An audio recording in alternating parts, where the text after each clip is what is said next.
I'm the best ever. I'm Sonny Liston, I'm Jack Dempsey. There's no one like me. I'm from Nairclaw. There's no one that can match me. Yo, bounce guy, go off. I'd like to take this chance to apologize for absolutely nobody. The double champ does what the he wants. Wilder's in a world of trouble, closing seconds. Can he weather the storm here in the third round?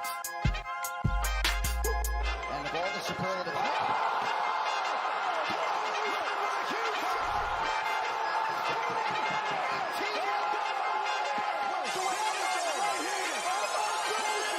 Big right hook, lands flush for Cambosos, and that knocks down Teofimo Lopez. We have ourselves a fight. Khabib Nurmagomedov gets a triangle choke from up top. Gaethje's out, and the fight is over. The triangle choke for Khabib Nurmagomedov. And Porter gets knocked down. He gets knocked down again. 10th round TKO win. Left uppercut, and then knocks out Leo. It appears he's out cold. The fight is over. It was a counter left uppercut, and just like that, what a left uppercut. I did not see that coming, ladies and gentlemen. I will have to admit, what a fight. Nice celebration for a 3K video. I don't know, man. To hit 3,000 subscribers in like Right hook to the body for Campbell. Left hook to the body for Garcia. And that knocked down Campbell. It was a left hook to the body. Campbell on the ground. The count is on. Can he make his way up? It appears he can't get up. Campbell on the ground. Trying to stand up. And the fight is over. Ryan Garcia with a 7th round knockdown. What a performance. Guys, if you haven't, hit the subscribe button. We're trying to get to 3,000 subscribers. Do me a favor. Hit the subscribe button. Hit the thumbs up. We're trying to do record numbers today. Ryan Garcia tearing up and crying. What a performance for Ryan Garcia.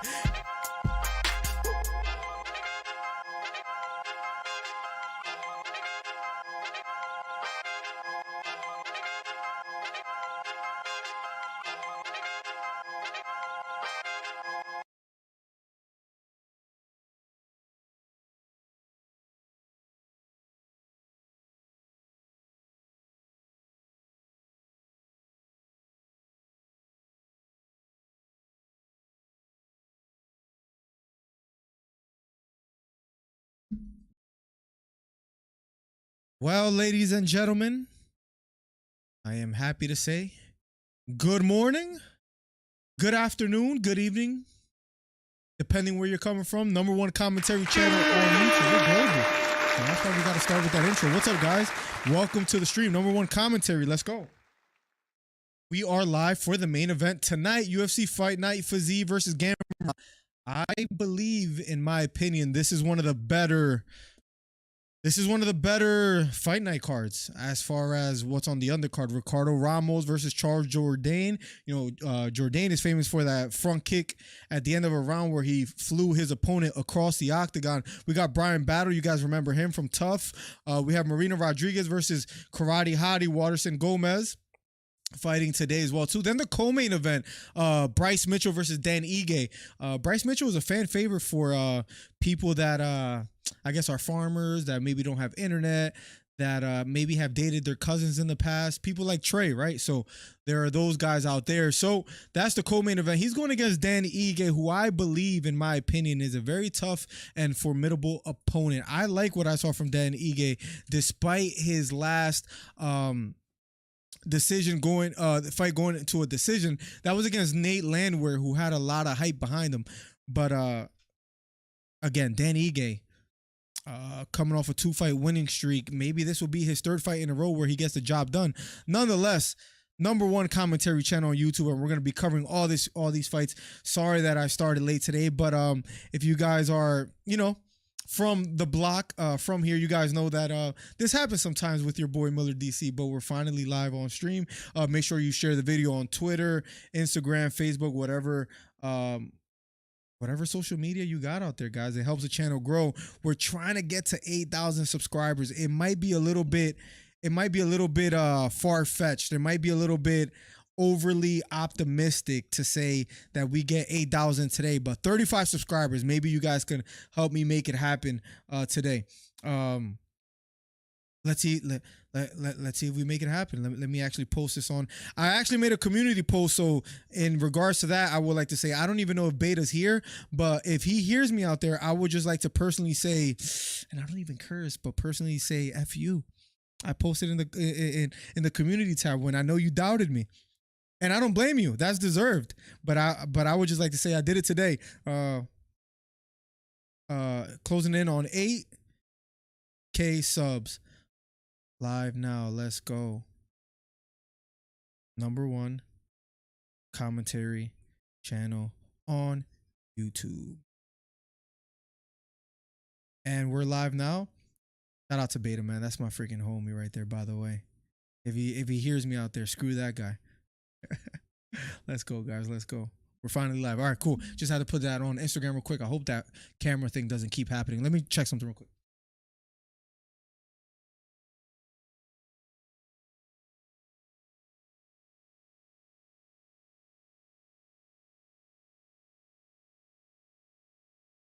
That should make things better. Okay, let's catch up with chat. First person here was Hito PR1, says late. Had some troubles. I really did though. Miller is on Latino time. When am I not Beta Quest? I'm not allowed to say that, Beta, but that's what I meant. Snipey. Hey Jeff, everybody's good. How you doing today, Jeff? Torrin Brown in the building. What's up, Torrin? Who do you got winning in the main event tonight? Let me know. Miller, you better post on the community. Oh, beat again. Slowly becoming a professional. Slowly but surely. It took us some time. Feel like Hollywood Hito needs to drop some lyrics on the diss track over that beat. How about Hito premiering in that vlog? If you guys didn't see that, by the way, too, hold on a second. Jesus Christ, man. This guy is one of the worst promoters in the world, but we are the best commentators, so that's all that matters.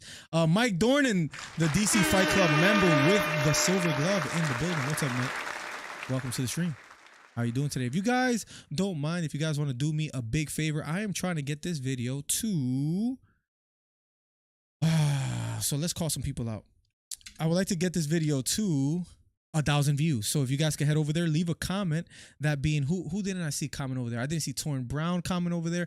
I didn't see Mike Dornan. I saw Snipey. I didn't see Beta, I think, comment on there, unless I missed it. I didn't see Jesus. Do me one favor. I promise you that's the last favor I'll ask of you guys. Trying to get to 1,000 subs or 1,000 views on that video. That's our first vlog. But we're going to take over the MMA world and do these vlogs and do these behind the scenes and promote these regional promotions and blow them up. Tony Ferguson is fighting Patty at UFC 296. Yes. Who do you got winning? I know Tony Ferguson is one of your favorite fighters. You've been consistent on supporting him. So to that I respect, but to that I say, who do you got winning? Is Tony Ferguson gonna knock him out and then retire and fade off to the sunset, or what? Jesus in the building. What's up, Jesus? Welcome to the stream, my guy. Round number 1, by the way, of Ramos and Jordane. The before was edited out, Beta. There was a reason why I said that. Then I caught the pause and made it look worse. Ramos versus Jordane can only be a good fight, and it's about to go down. Here we go. Round number 1. That vlog was fire. You guys is good. Thank you so much, Snipey. I haven't commented yet. I was gonna ask if you ever got to teach Hito. the funny thing about that Beta is that Hito and A-Rod, if you're out there or if he shows up, maybe he hears this, but A-Rod and Hito got a beef in the chat, and A-Rod just said, yo, I thought Hito was gonna be 5'1" and weigh 300 pounds. And then a second comment, he goes, Miller, did you ever get around to teaching Hito a couple things? Question mark. So for you to have that same humor, 1, shows that was a super pause moment from Hito, and 2, he's a weirdo. Hito, you should have just kept it to let everyone know how close y'all are, says Beta. Here we go. Round number 1. Let's get to some commentating, and here we go. Ramos on top of Jordane. He's inside control. Jordane trying to control the head here in the first round with 3 minutes and 35 seconds left. I know my timer is not on. I'll make sure it's on after this round. But round number 1, 3 minutes and 25 left on the clock. Ramos on top.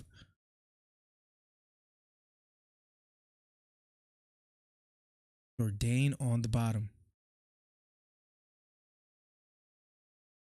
Trying to get higher.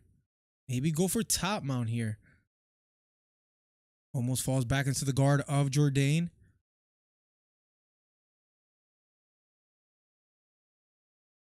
Ramos still controls him, falls into the closed guard of Jordane, and here we go. Almost in full side control yet again. Under 3 minutes left on the clock. Ramos versus Jordane. Posting on an elbow. Now his hand is Jordane trying to get back up to his feet. Ramos trying to keep him on the ground. Has the body lock. And keeps him in the center of the octagon on the bottom. Ramos on top.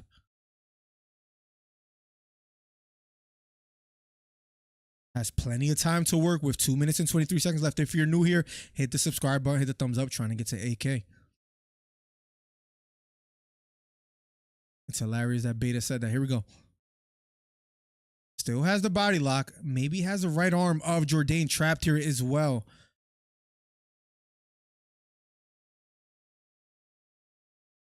And Jordane going after the back now. After a sprawl here. Back to his feet. But Ramos on top yet again with another takedown. Under 2 minutes left here in the first round. And Ramos taps. Jordane gets a choke from the bottom. He was going for it earlier in the fight. Goes for it yet again. I think third time's a charm because there was a few times he was going for it. And he gets it done. Jordane with the choke from the bottom in about 2 minutes and 30 seconds left on the clock. And we have a winner in the first fight of the main event. It was another single leg. Ramos tried to get out. Beautiful choke, beautiful finish from Jordane.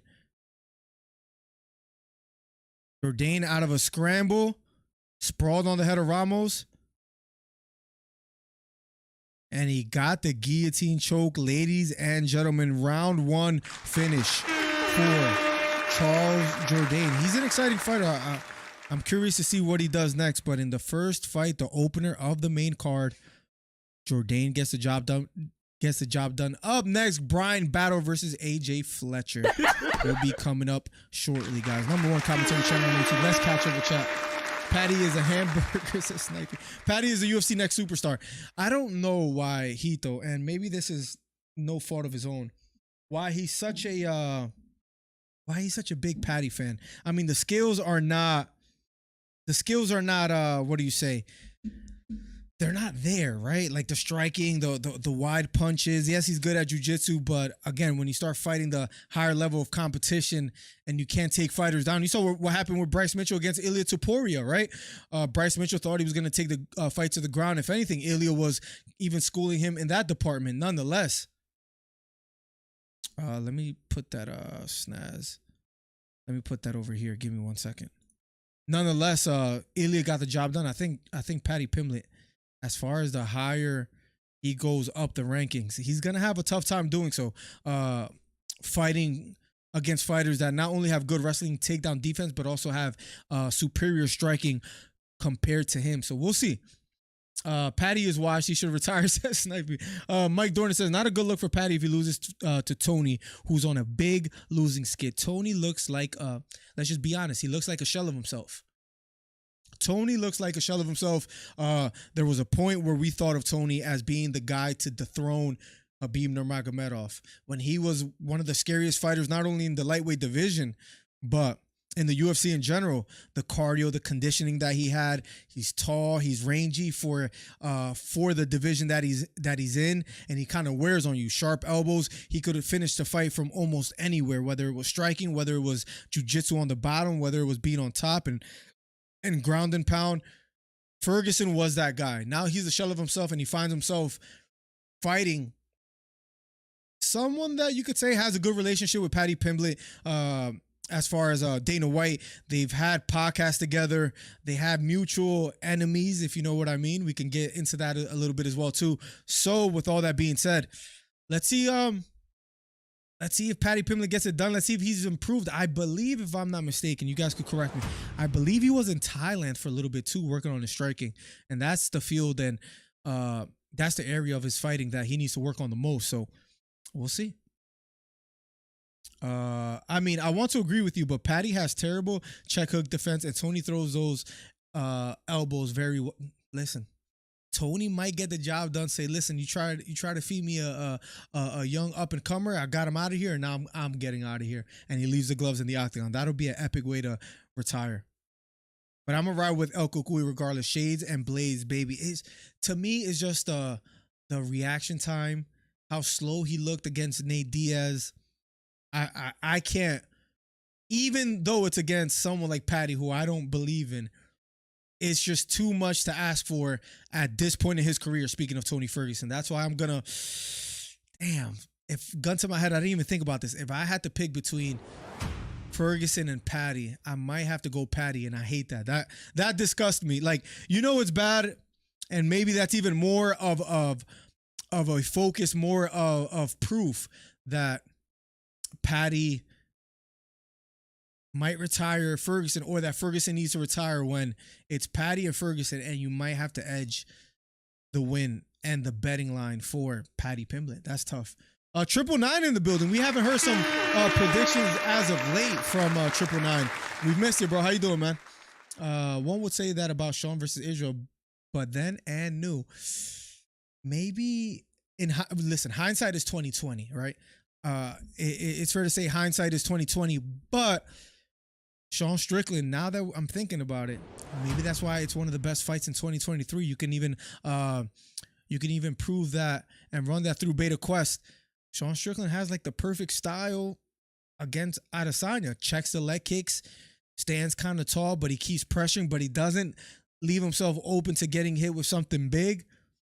Maybe Sean Strickland has Israel Adesanya's phone number, man, if you know what I mean. One would say that Paddy will be the next superstar, and you need him to be. Look at your numbers, kid. Listen, Paddy does well for me on Instagram, on TikTok, on YouTube when I make videos of him. So that might very well be the case. But at the end of the day, although views are great, I got to be honest. I got to be the analyst that I am, the analyst that Beta has grown to love. And, I taught him a couple things, Mike Dornan as well, Torin. And that is that, listen, I got to call it like I see it. Another one, which we'll be talking about on Monday. Hear me out. I'm going to give you a sneak preview. I believe, as crazy as this may sound, I believe Leon Edwards is going to beat Colby Covington. Again, I said Leon would beat Usman, and nobody believed me then. I was right. I said Sean O'Malley would beat Aljamain Sterling. I was right. I said Derek Lewis was a gatekeeper when everybody thought he was still a contender. Again, I was right. Let's just be honest. When it comes to picking underdogs, nobody does it better.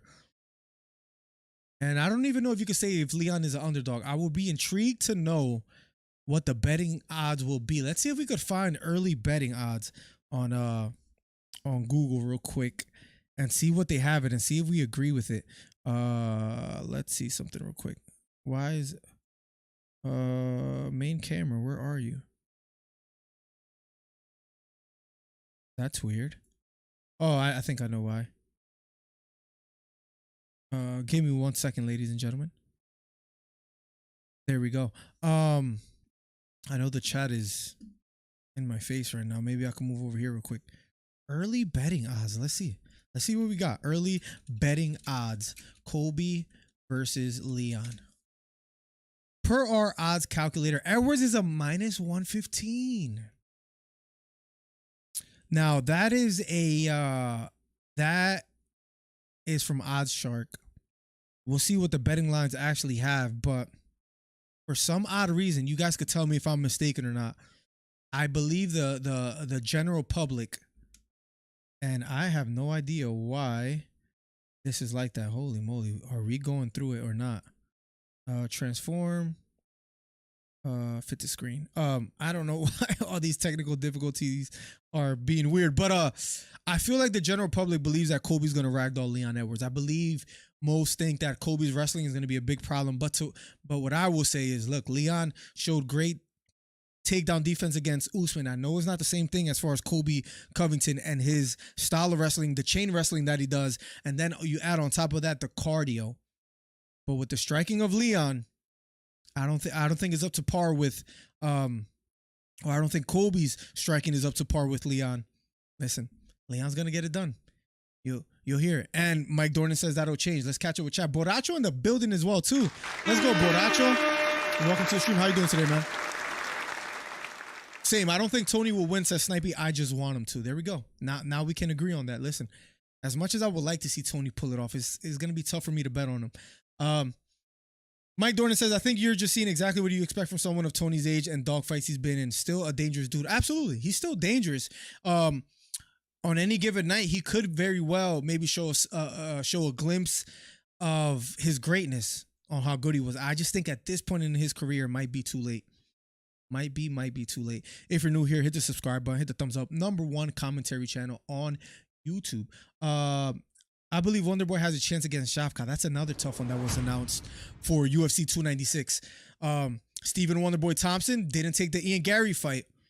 How was he rewarded? And of course, that's hyperbole. They gave him one of the most dangerous fighters in the division in Shavkat Rakhmonov. I'm a little worried for Stephen Wonderboy, but imagine he pulls it off. And I wonder what made him say yes to this fight. And that's another thing in that division as well too. Gary, I think Shavkat have trained. I think Shavkat and Usman have trained together as well too. So it's a little interesting in that division. But nonetheless, Wonderboy at this point in his career might be another one where he's gonna need a monumental and a memorable performance against Shavkat to beat him, because as far as the welterweight division, Shavkat is number 6, Stephen Thompson is number 7. Rightfully so, number 6 is fighting number 7, but a tough fight for Stephen Wonderboy, and I don't think that's any favors to him. I think that's more of, oh, you didn't take the Ian Gary fight? Here's Shavkat Rakhmonov. But he had to say yes, right? I got Colby, Torrin Brown. I don't blame you. I don't blame you at all. That's not a bad pick. Let me actually see who wins tonight. Let me put a poll in the chat. Fiziev, that's another fight we gotta talk about. By decision. Gamrot by decision. Let's see. Fiziev by KO or sub. Gamrot by KO or sub. Go vote now, ladies and gentlemen. It'll be up in a matter of seconds. Who do you believe is going to win tonight? And I'll give you guys my pick as well, too. You didn't pick Sean. That's for sure, says Hito. That's true. Plugs in your boy. Hold that W. Leon was favored when I looked. Yeah, he was like a -155 around there. I think they had him a little less, like 115 or something. But again, tough fight for him stylistically. Mike Dornan says that'll change. What's up next for Usman? I thought it was going to be Wonderboy, but because this fight was made, who knows? What do you think they should do, Usman? If we look at the rankings real quick, I mean, he is the #1 contender, but now that what if Colby wins? Do they give Usman the shot against Colby? Colby now being the A side and being the champion?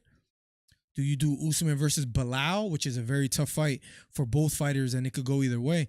We saw that Chimaev is fighting soon. He might never even fight in the welterweight division again, in my opinion.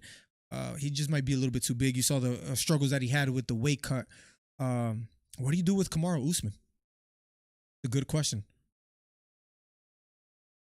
I seen someone write Kobe weaponized CrossFit.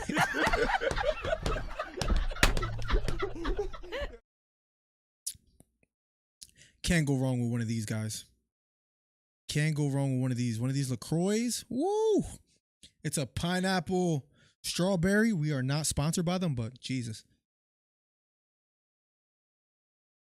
It does taste good. I will say that.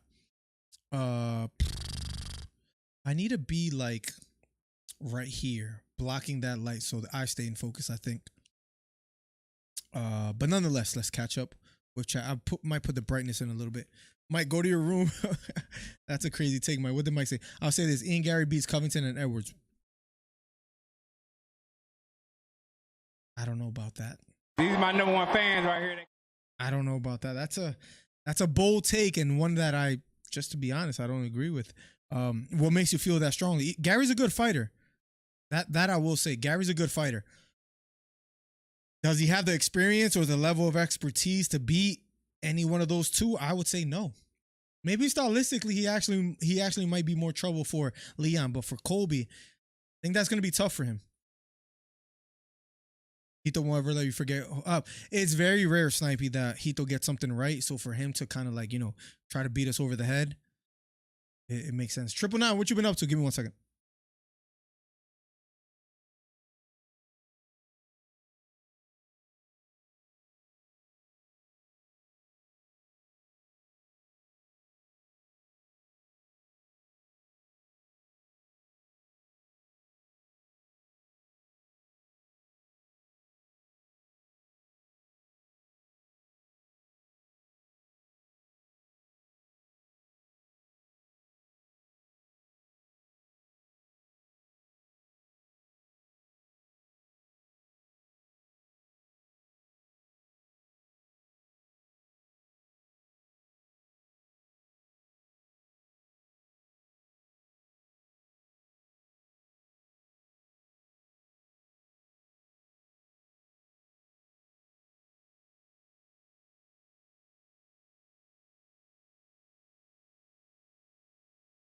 All right, we're back, guys. Sorry about that. He don't want to let you forget home. Give Bilal the shot. Man has a crazy win streak and deserves it, even if he is boring-ish.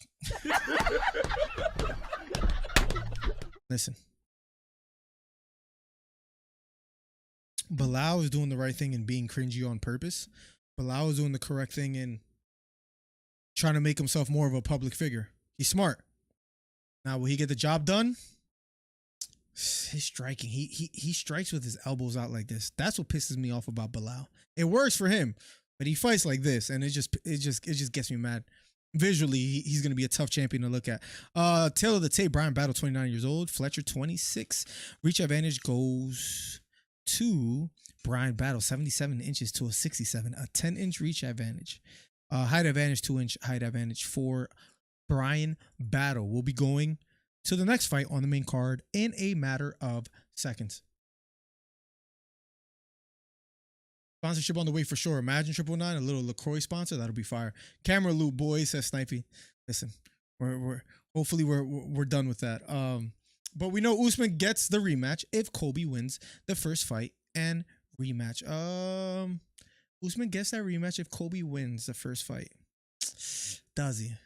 Do you think they do Leon dirty? And even after winning fights for almost 8 years straight, do you think they say, okay, Leon, you became a champ, you lost the title, now it's time for Colby to fight everyone else? How do you think they play it out? Leroy says, yo, let's effing go. Fight night with the real Miller DC on the real 1s and 2s. Let's go. My number one fans right here. Leroy, how you doing today? Because apparently we should just always expect to run it back if the belt changes hands. I mean, it depends who it is, right? According to what has been happening as of recent. Round number 1, Brian Battle. AJ Fletcher. Here we go. Jab lands upstairs for Brian Battle here early in the first round. Jab again for Battle. Both in the middle of the octagon. Right front kick thrown up the middle. This time missing for Battle. Battle being patient. Lateral movement used by Fletcher. Trying to close the distance here early in the first round. Front kick again misses for Battle. Maybe just using that to keep him at bay. Nonetheless, Fletcher trying to close the distance. Kick to the body blocked by Fletcher. Jab missing for Battle. Outside leg kick does land for Fletcher. Inside leg kick lands for Fletcher. Jab misses for Brian Battle. Both looking patient and poised. Short right hook partially lands for Fletcher. Out of an exchange. Battle circling to his right. Left straight down the middle. Misses for Fletcher. Both fighting out of the orthodox stance. Inside leg kick does land for Fletcher.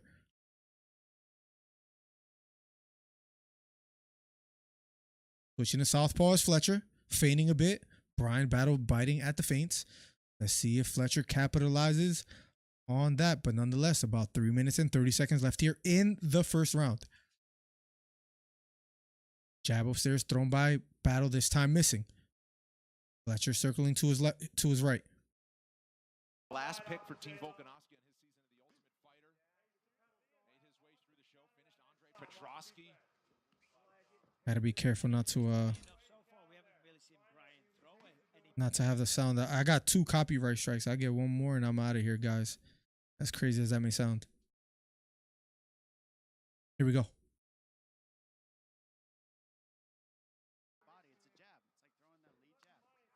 Right hook over the top, thrown by Fletcher, this time missing.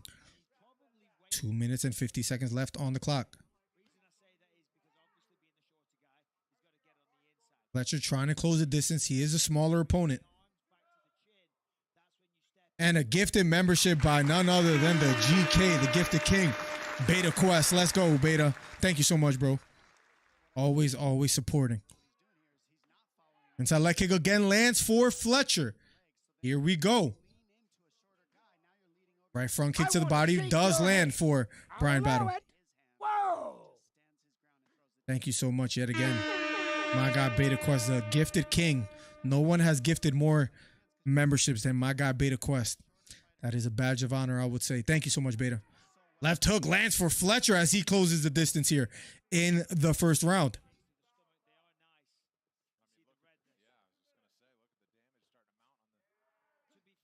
Nice strong double jab lands for Bryan Battle. Here we go. Bryan Battle being patient. Bryan Battle being patient. Inside leg kick does land for Fletcher, circling to his right. Bryan Battle looking closely, standing tall. Both near the center of the octagon. Right front kick to the body lands for Bryan Battle. Head kick partially lands for Battle. Another straight right hand to the head lands for Fletcher.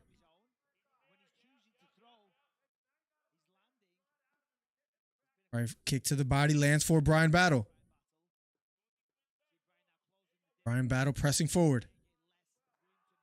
Right hook upstairs misses for Battle. Fletcher using a lot of lateral movement. Left kick to the body again lands for Battle.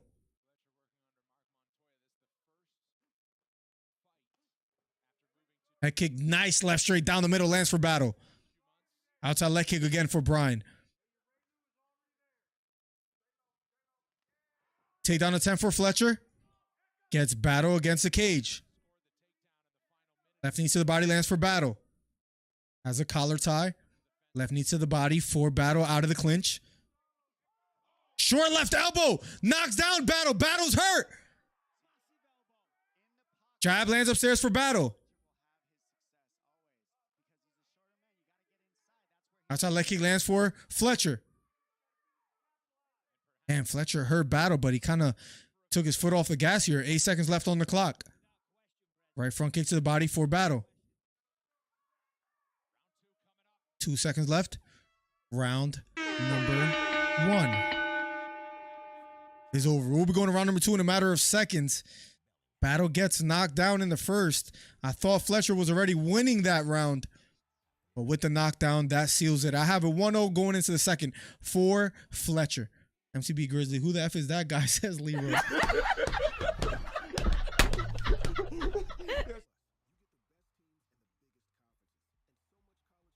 Damn, and you gifted it to Hito, Beta.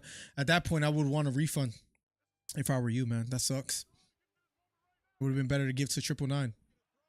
Bro, Fletcher's fast, and Fletcher, even having a 10-inch reach disadvantage, a 2-inch height disadvantage as well, too. He came to fight. We'll be going to round number 2 in a matter of seconds.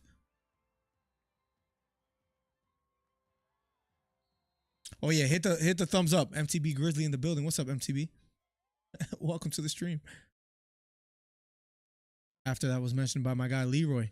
It was a beautiful left elbow that landed right on the button for Fletcher. We'll be going to round number 2. Who do you guys have winning the main event tonight? As far as the votes, you guys Fiziev by KO or sub as the highest. I have Fiziev winning as well too, which is interesting. So we'll see. Nice left straight to the body lands for Fletcher. Here we go. Round number 2. Bryan Battle pressing forward. Kick to the body, just missing. Jab upstairs lands as a counter for Battle. Counter jab again, but a jab lands for Fletcher. After Bryan Battle landed a jab of his own. Right front kick to the body again for Bryan Battle. Fletcher going for a takedown. Gets Battle against the cage. Has a right underhook. Trying to level change here. Battle defending. Framing against Fletcher. Double unders for Fletcher. Will he be able to finish it here? Outside leg trip attempt for Battle. Now Battle may be going for a takedown here. Has Fletcher against the cage. Battle being very patient. Left knee to the body out of the clinch. Controlling the right wrist of Fletcher. Finally lets it go. Here we go. Left knee to the body lands for Battle.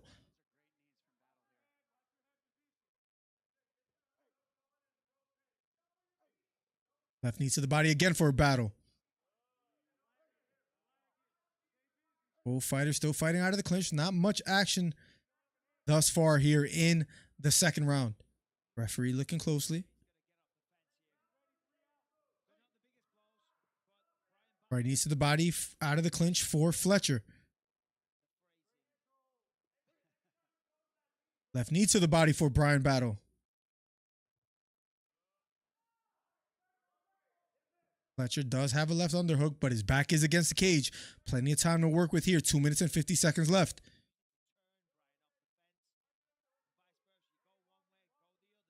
Regliata looking closely. 2 minutes and 40 seconds left. Level changing his Battle, going for a takedown.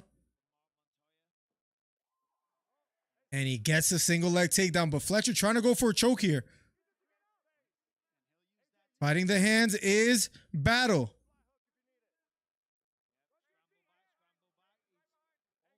Bryan Battle on top. Trying to pass the guard. Bryan Battle on top. It was Fletcher at first trying to wrestle.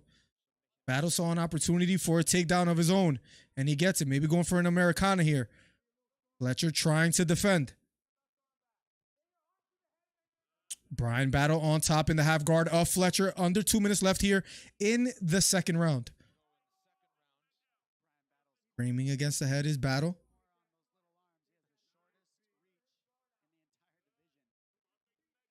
Bryan Battle still on top. Left hooks to the head. Still in the half guard of Fletcher. 1 minute and 30 left.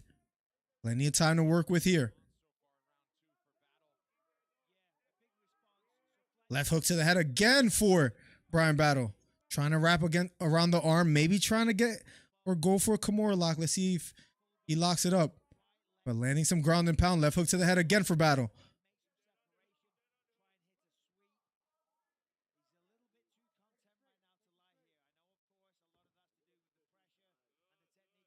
Bryan Battle still on top in the half guard of Fletcher.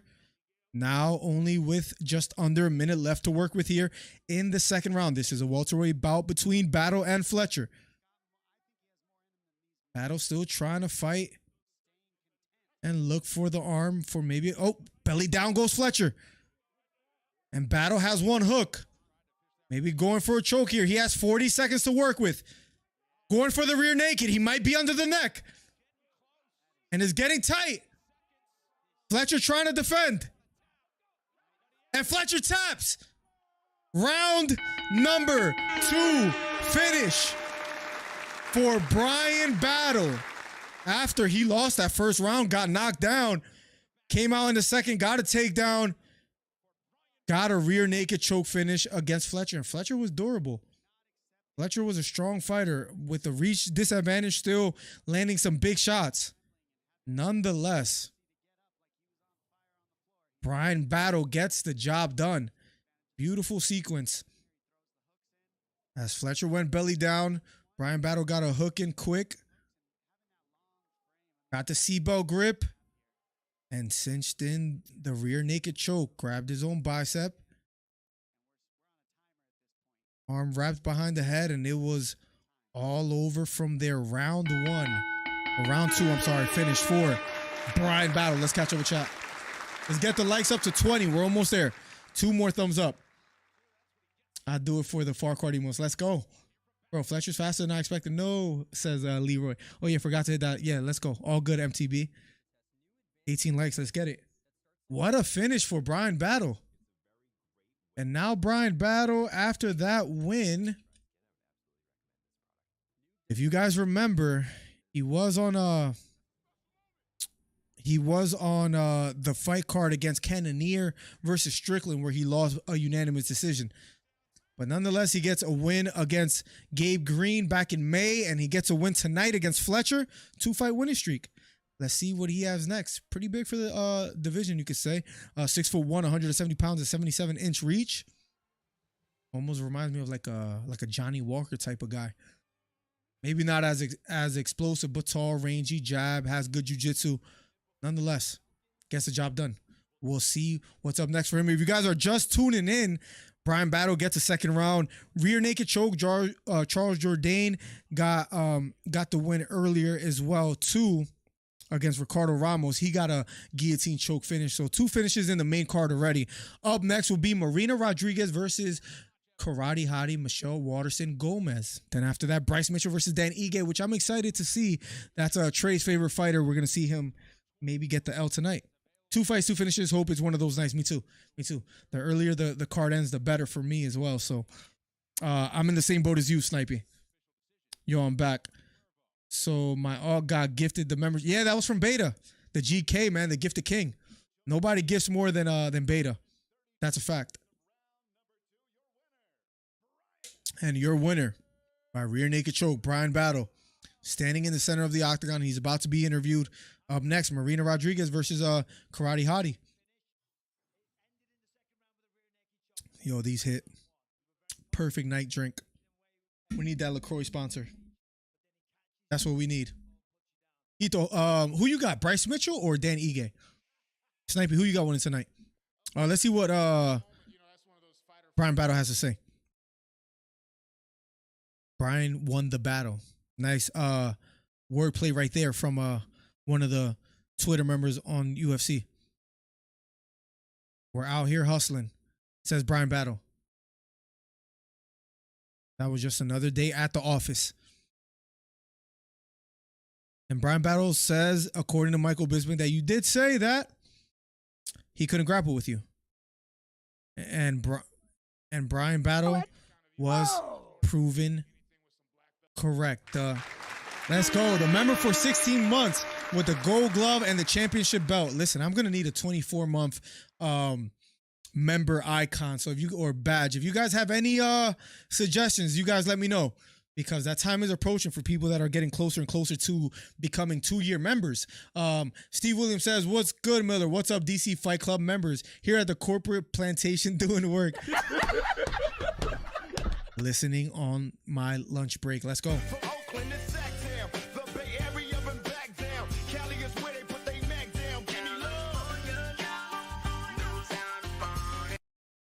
Thank you so much, Steve Williams. Always showing love, always supporting. Month after month, has become a member. Appreciate you, Steve Williams. Hope you're doing okay at the corporate plantation, and I hope you sell a bunch of cars, man. Thank you so much, Steve Williams. You're always supporting big time, man. Thank you so much. We're closing in. I think, Steve Williams, you were here since like the 2,000, 3,000 subscriber days, if I'm not mistaken. Maybe you could refresh my memory if I'm wrong. Nonetheless, we're almost at 8K, so thank you for taking this ride with us, man. Appreciate you a ton. Bisping congratulates Bryan Battle. Up next will be Marina Rodriguez versus Karate Hottie. Will be up next.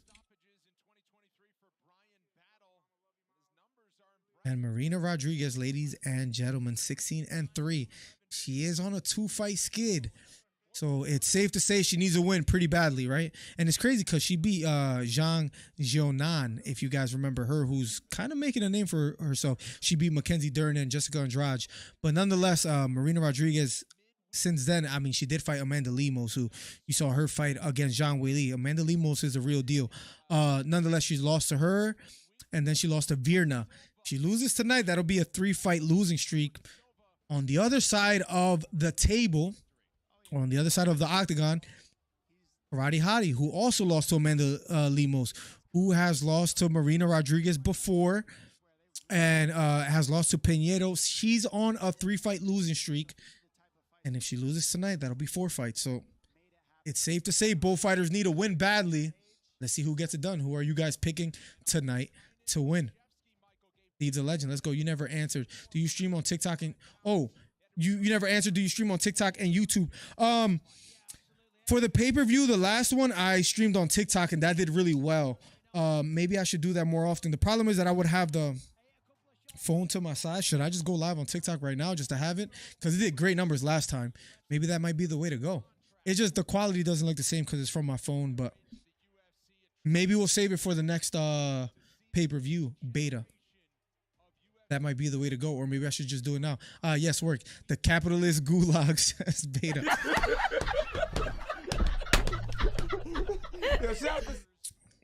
Beta is out front and center socialist. Me and him disagree on a couple things. I do believe one day that I'm going to get Beta Quest to love Jordan Peterson. We're just not there yet. He's going to love Jordan Peterson. He's going to love Theo Vaughn. He's just not. He might even vote Trump one day. We'll see. We'll see how we do with Beta. Up next, Marina Rodriguez, 16-3 on a 2-fight skid. Needs a win, right? Let's see if she gets it done tonight. Some big fight announcements just the day before yesterday as well, too. Dana White announces not only Leon and Colby Covington, he also announces Stephen Wonderboy Thompson and Shavkat. And those are big fights that are added before the year ends. How do you guys feel about those additions to UFC 296? Let me know in the chat. Capitalist, Cappy. Well, you should always do the most to get the eyes. Listen, I'm just saying.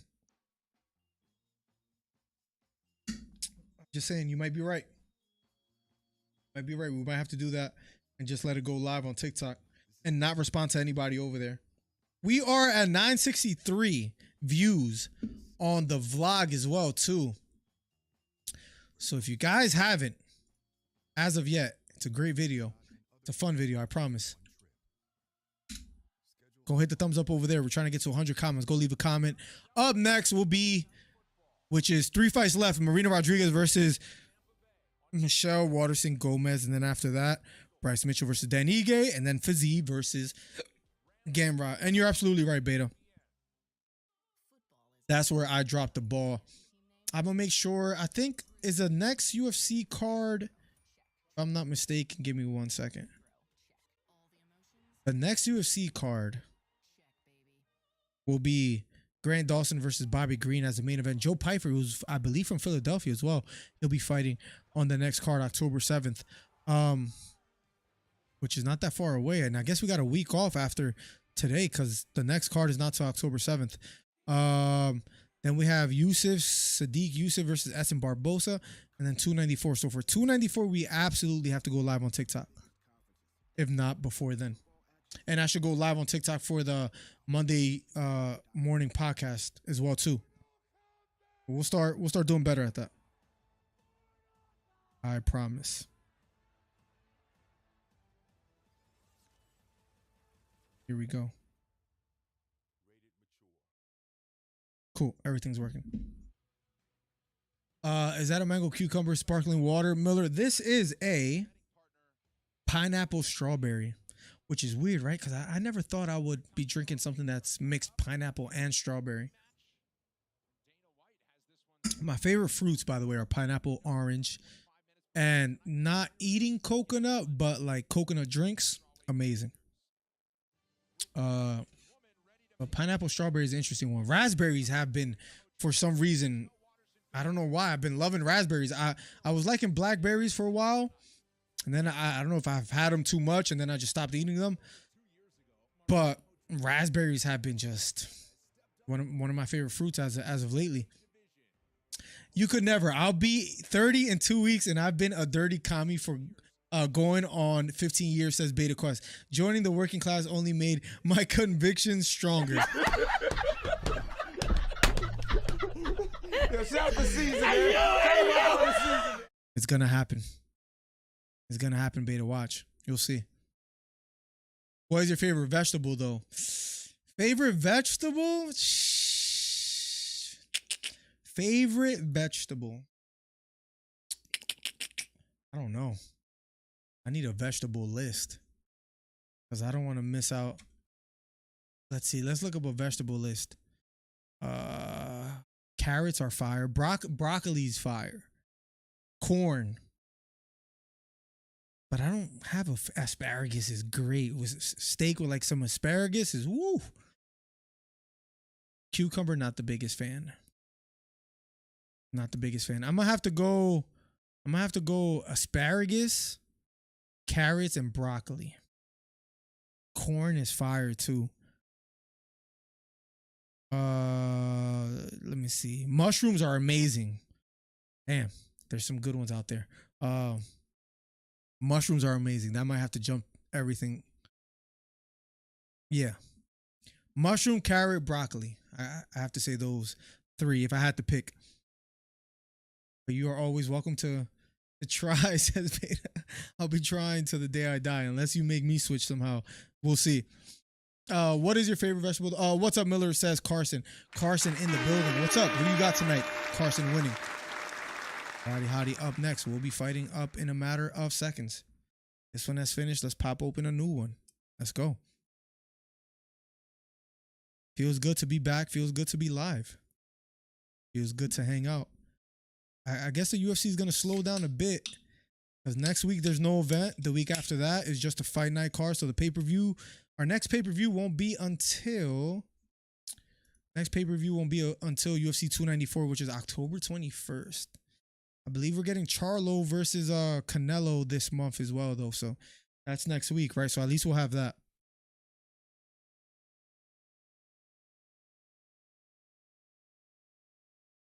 How about Brian Battle, Leroy?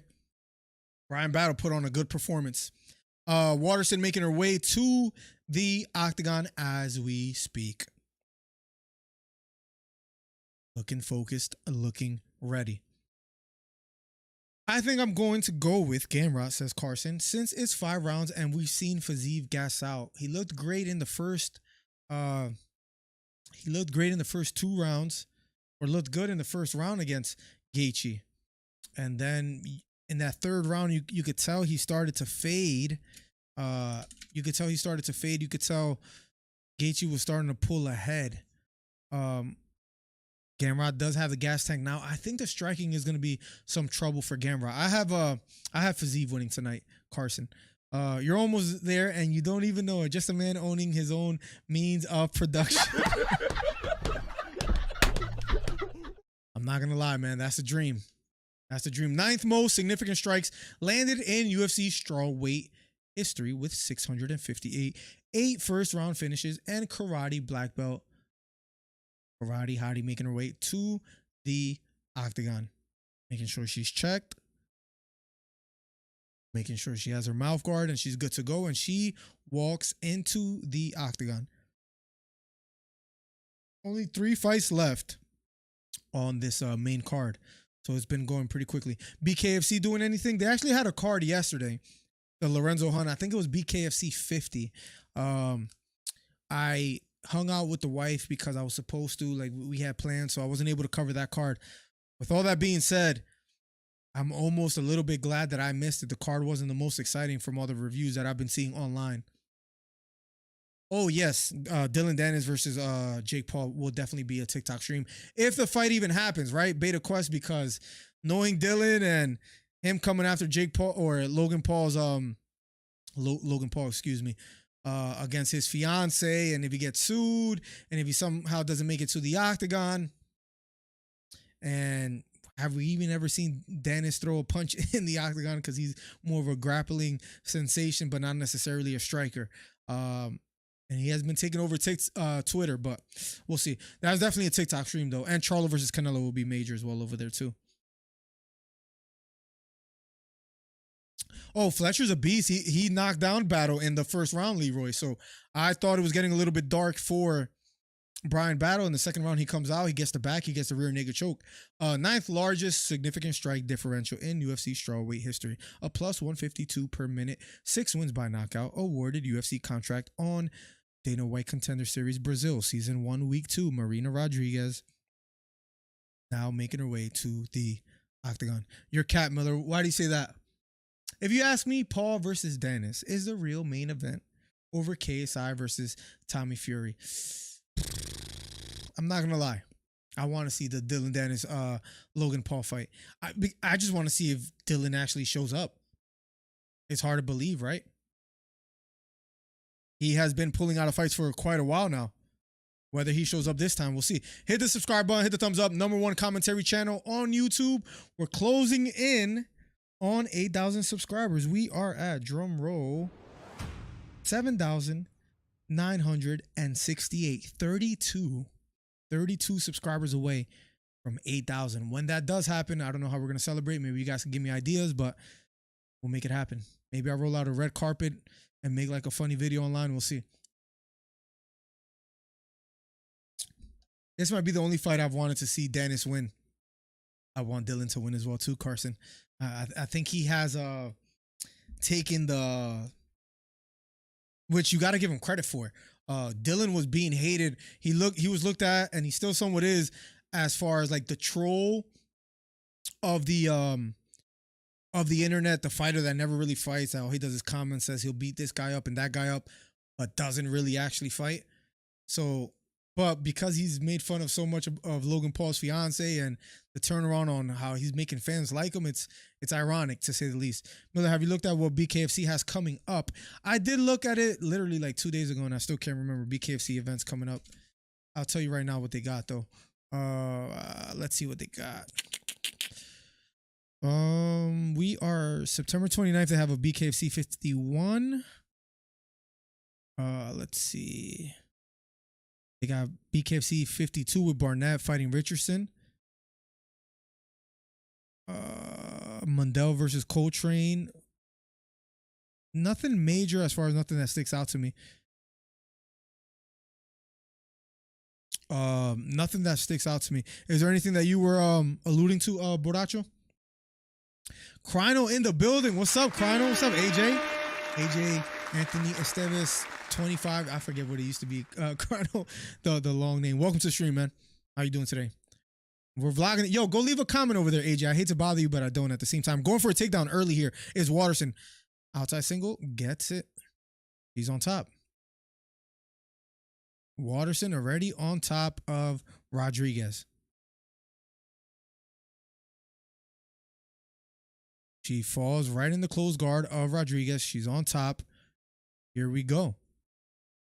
Hate to bother you, AJ, but we're trying to get to 100 comments, and you're going to help me make that happen. So go leave a comment saying something over there. Appreciate you, AJ. What our friends really for, right? And for carrying you all those days in on the Twitch, on Fortnite and Apex and all that. That's the least you can do. Waterson on top in the close guard of Marina Rodriguez. Here we go. Round number 1. Rodriguez controlling the posture of Michelle Waterson. Had that collar tie. Let's go. Waterson on top. Finally standing up. Trying to break the close guard of Rodriguez. Tries to use a knee shield to create some space. Does Rodriguez.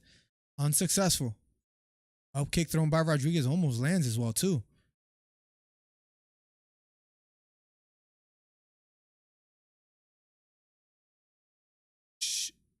Waterson has an underhook on the left side. Has Rodriguez against the cage.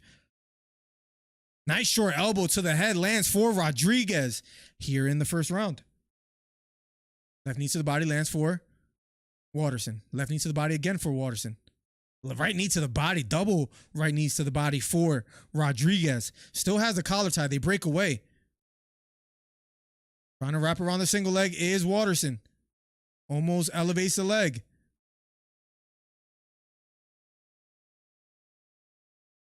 Trying to pick up the left leg of Rodriguez. Has Rodriguez against the cage. Unwilling to let that leg go. But it's going to be hard to finish a takedown from here. Almost elevates the leg. Lets it go. Left knee to the body again for Waterson. Nice short right elbow from the clinch lands for Rodriguez. 2 minutes and 25 seconds left. Short right uppercut from the clinch lands for Waterson. Right knee to the body and a right knee to the head lands for Rodriguez. Rodriguez has beautiful knees from the clinch here. Short right elbow lands for Rodriguez. Left knee for Rodriguez. Left hook to the head for Rodriguez. Waterson's hurt and she's covering up. Takedown attempt again. And Waterson gets the takedown. But now sprawling on the head is Rodriguez. Doing a good job of getting on her knees and sprawling on the head of Waterson. Back up to her feet. Right knee, those knees right straight down the middle. Left knee for Rodriguez. Right elbow for Rodriguez. Oh, Waterson is hurt. Blood gushing out of her face. Right elbow again for Rodriguez. Left knee for Rodriguez. Oh, man, the ref might have to stop this one. Waterson retreating, circling to her left. Rodriguez stalking, pressing forward. Left knee to the body for Rodriguez. Right elbow for Rodriguez. Right straight down the middle for Rodriguez. The ref needs to stop this. Ref, get in the way. Ref, get in the way. Oh, my God. And I never call for that, but she is taking immense punishment. Rodriguez keeps walking forward. Right elbow for Rodriguez. Right straight down the middle for Rodriguez. Oh, Waterson is taking immense punishment. Left front kick upstairs lands for Waterson. Right elbow again. Waterson just covering up. Right uppercut from the clinch for Waterson. Right elbow for Waterson.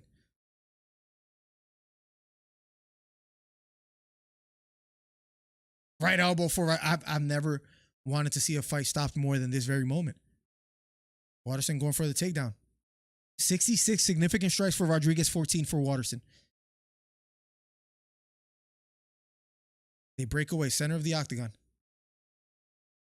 Referee stops it. Doctor's going to come take a look at Waterson. Yo, this, is anybody watching this? Is anybody watching this fight? Holy moly.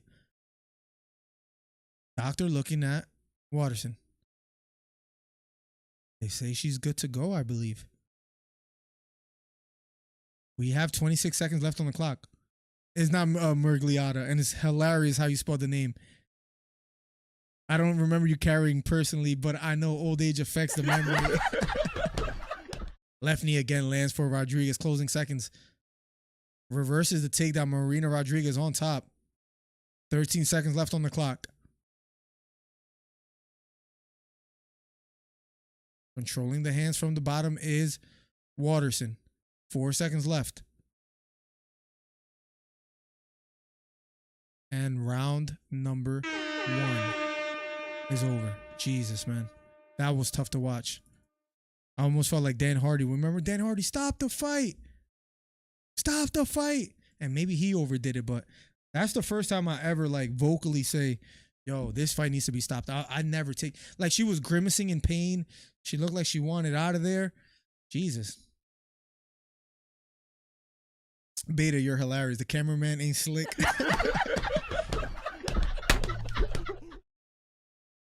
Oh my freaking trolls, man. Get a life. Says Snipey. Miller, have you yep. Boracho, how you been, by the way? Sounds like a mugging. It's bad. I'm surprised I'm surprised the ref didn't stop it. He could have.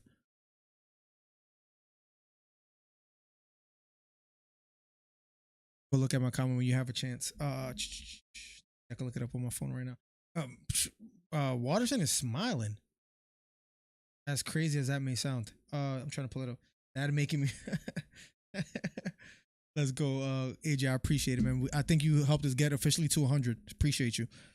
Here we go. Round number 2 of a scheduled 3-round fight. Imagine if Waterson pulls it off and then we were both wrong for wanting the fight to be stopped, Beta. It could have been stopped, though. If I'm her coach, do I throw in the towel? It depends the kind of relationship we have.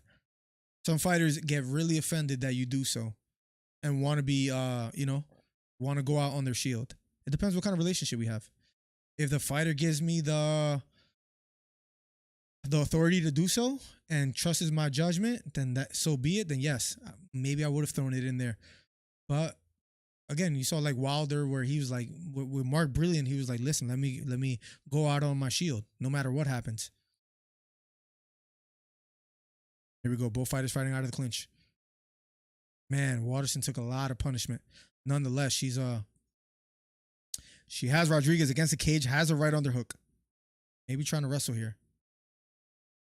He has a black belt in karate, but nonetheless, losing the grapple here. Beautiful right knee to the body. Lands flush for Rodriguez out of the clinch.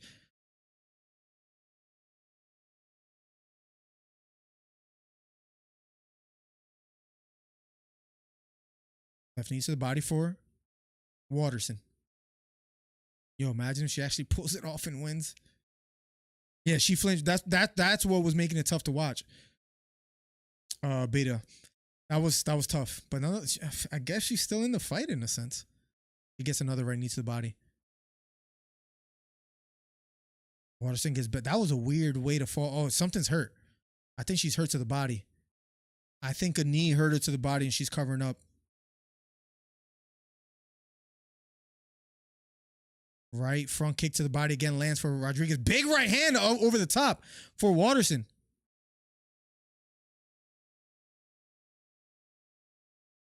Right knee to the head partially lands for Rodriguez. Waterson with double unders. Lets it go. Left knee to the body, misses for. Nice sharp right elbow lands for Rodriguez. Damn, at this point, it's almost hard not to root for Waterson. Right knee to the body again for Rodriguez. And I think Waterson is grimacing from the knees to the body. Takedown attempt again. And she falls right into full mount. Rodriguez, hammer fist to the head. Referee finally stops it. Round 2 finish. And I think Waterson was complaining that the fight was stopped. But she was just taking so much punishment. And I think is Waterson crying? Was she crying there?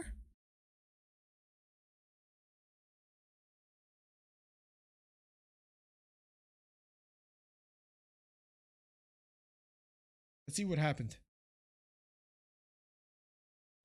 She was covering up a lot. Let's see what happened. Yeah, why was she crying? From losing? I guess we'll see shortly. I'll see what they have to say. Yeah, Gomez. Yeah, that's what it seemed like. Shit, throw that towel in early and let's all go to Dave and Buster's if any of you are ever in my corner. Shout the season, man. I felt like Dan Hardy. What does anybody remember that fight with Dan Hardy when he was like, stop the fight, stop the fight? I felt like Dan Hardy, like for the first time in my life. Because that was extremely tough to watch. That was just rough to watch. It seemed like she was crying, but it also seemed like she was complaining that the fight was stopped as well, too, which was strange. Let's see if they give us any explanation on what exactly happened. But that was weird, right? Like, it just seemed like Waterson was crying as if she's mad at herself, maybe mad it was stopped, even though she was taking immense punishment. I don't know. She's a veteran, but this is the 4th fight that she loses in a row. She's standing in the octagon. She's hugging people. She just hugged Rodriguez. Let's see. I don't know. Let's see what she has to say.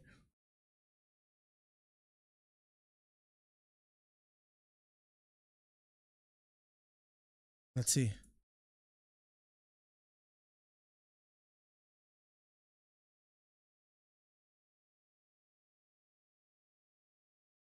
Give me 1 second, chat. Winner by TKO. She was never in Bellator. All UFC and Invicta, the Ultimate Fighter back in what? 2015. So no, remember she fought Paige Van Zandt? They were the ones that were dancing in the press conference that went viral. She's got to retire. That was really tough to watch. Oh, what was the ref's name? Maybe I can tell you right now. That was rough. Let me see if I could what's the ref's name? Give me 1 second. Carrie Hatley was the referee.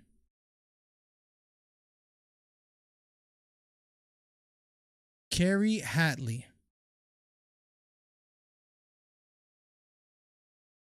But damn, that guy. Sheesh. That's the referee that maybe. That's the referee that Kobe Covington probably wanted against Usman in the first round. That's the referee that maybe Dominic Cruz wanted against Cejudo. That's the referee you want if you're Aljamain Sterling against Sean O'Malley. I mean, the list goes on. If you're a champion and you don't want the fight to be stopped and you want to go out on your shield, that's the guy you hire. Because Carrie Hatley let that fight go for longer than I think Herb Dean would have, Mark Goddard, maybe even Jason Herzog. It was knee after knee. She was grimacing like this, like just covering up. And the referee looked like he looked like he was just having a good time watching the fight. It's crazy. There you go, Snipey. Maybe he had a long night at BKFC and didn't feel like working much today. I don't know. But that man did not care. That man did not care. Damn. Waterson took some. Again, tough fight. But Bryce Mitchell versus Dan Ige up next, which I'm excited for. I'm looking forward to this one. I think Bryce Mitchell, after losing the way he did against Topuria, a little bit of the hype has diminished. If he doesn't get the job done tonight and loses to Dan Ige, and Dan Ige has looked good in his recent fights, but if he loses to Dan Ige, he'll be fighting for the title soon in the featherweight division. I think that's going to be coming to a close. So we'll see what happens. But right now, he needs to win badly. Have you guys ever seen the picture as well, too? Let me see if I could find it real quick. Bryce Mitchell, whatever that was about. I don't know if we got an explanation. I don't know if we ever got an explanation for this. Did you guys ever see this? Spotted with mysterious skin blotches.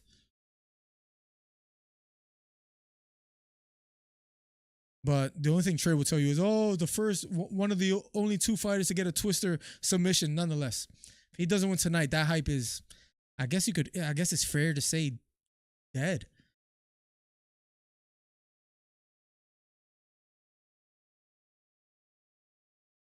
Earth is flat. Yeah, he's a flat earther. His political views are interesting. Nonetheless, let's see if he gets it done tonight. I'm going to start.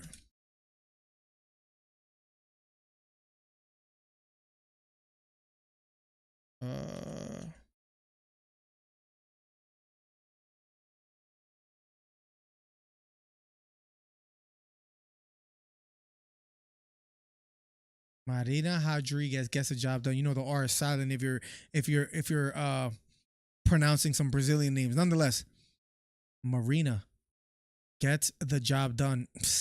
I would love to see what Gomez says next and Waterson, whether she retires. But that's the fourth fight. That's the fourth fight in a row that she suffers a loss. Mother, did you hear Pereira versus Here we got announced for UFC 295 co-main? Who you got? I did hear that. I did hear that that'll be the fight coming up for 295 as a co-main for John Jones and Stipe. A lot of fights were announced. That fight was announced. Stephen Wonderboy Thompson versus Shavkat. Pretty sure you heard that. And Leon versus Colby for 296. Early prediction will be Giri and Pereira. Who do I go with? Going up in weight, I think Pereira is going to be very comfortable. The striking is dangerous. It's hard for me to bet against. It's hard for me to bet against Pereira, but I was worried about him coming back so soon against Jan, but he endured a pretty tough fight. Hiri is a dangerous striker as well. Leaves his chin up. Oh, man. And you saw the success that Glover had against Hiri until the submission. I think I got to go with Pereira. I think I have to by default. I'm sure I'll look into it more, watch a couple of their fights, think about it more. But early prediction, gun to my head, if I had to pick a fighter, I think I'm going Pereira. Mitchell is something of a psychopath, and I hope he loses, says Beta Quest. His next interviews will be some of the best CTE-fueled rants ever. Listen, is he somewhat delusional? Yes. Because for a fighter that says that, what can you say, never any excuses, or he's one of those old school guys, as soon as he lost to Topuria, a lot of excuses resurfaced. And I know it's not easy to not be a prisoner of the moment, but when he lost, he was considering retirement. He looked like he was in his feelings. So all I will say is that he did look for a second. He looked a little bit, what can you say, a little bit, not human. That's a horrible word. Just not like the most confident person, although that's what he portrayed himself to be prior to the Topuria loss. One thing I will say about great fighters, though, great fighters don't take losses well. Look at Sean O'Malley. And I can't believe I'm here right now. Look at Sean O'Malley talk. Even losing to Chito Vera, he's still in his mind is undefeated, whether he's trolling or not. Nonetheless, he is adamant that he's undefeated. What are other fighters that don't take losses well? Look at Colby Covington versus Usman. The first fight. Look at Cejudo Sterling. Look at Dominic Cruz versus Cejudo, where the fight got stopped and he thought it was a little bit too early and doesn't like the way that ended. Great fighters, a lot of times they don't take losing well. What if Bryce Mitchell was one of those? Raul Rosas took the fight, his loss well, and came back and got a good performance. Is Bryce Mitchell going to be able to come back and have a strong performance? I'm going to pick, and I might regret this in a matter of seconds, I'm going to pick Dan Ige to get it done. I think his striking is that good. I was very impressed to see his recent fight, and I thought Dan Ige against Landwehr, his striking looked pretty damn good. He beat Damon Jackson as well, too. I think Damon Jackson was the one that beat Pat Sabatini, but then he has suffered 2 losses after that. Yes, correct. So, but again, Dan Ige, I think his striking is good. He has to be worried about the takedowns, and we'll see if he's going to be successful in that department. But I'm going to pick, I think the Bryce Mitchell train is somewhat over, and we'll see it tonight with Dan Ige getting the job done. There you have it.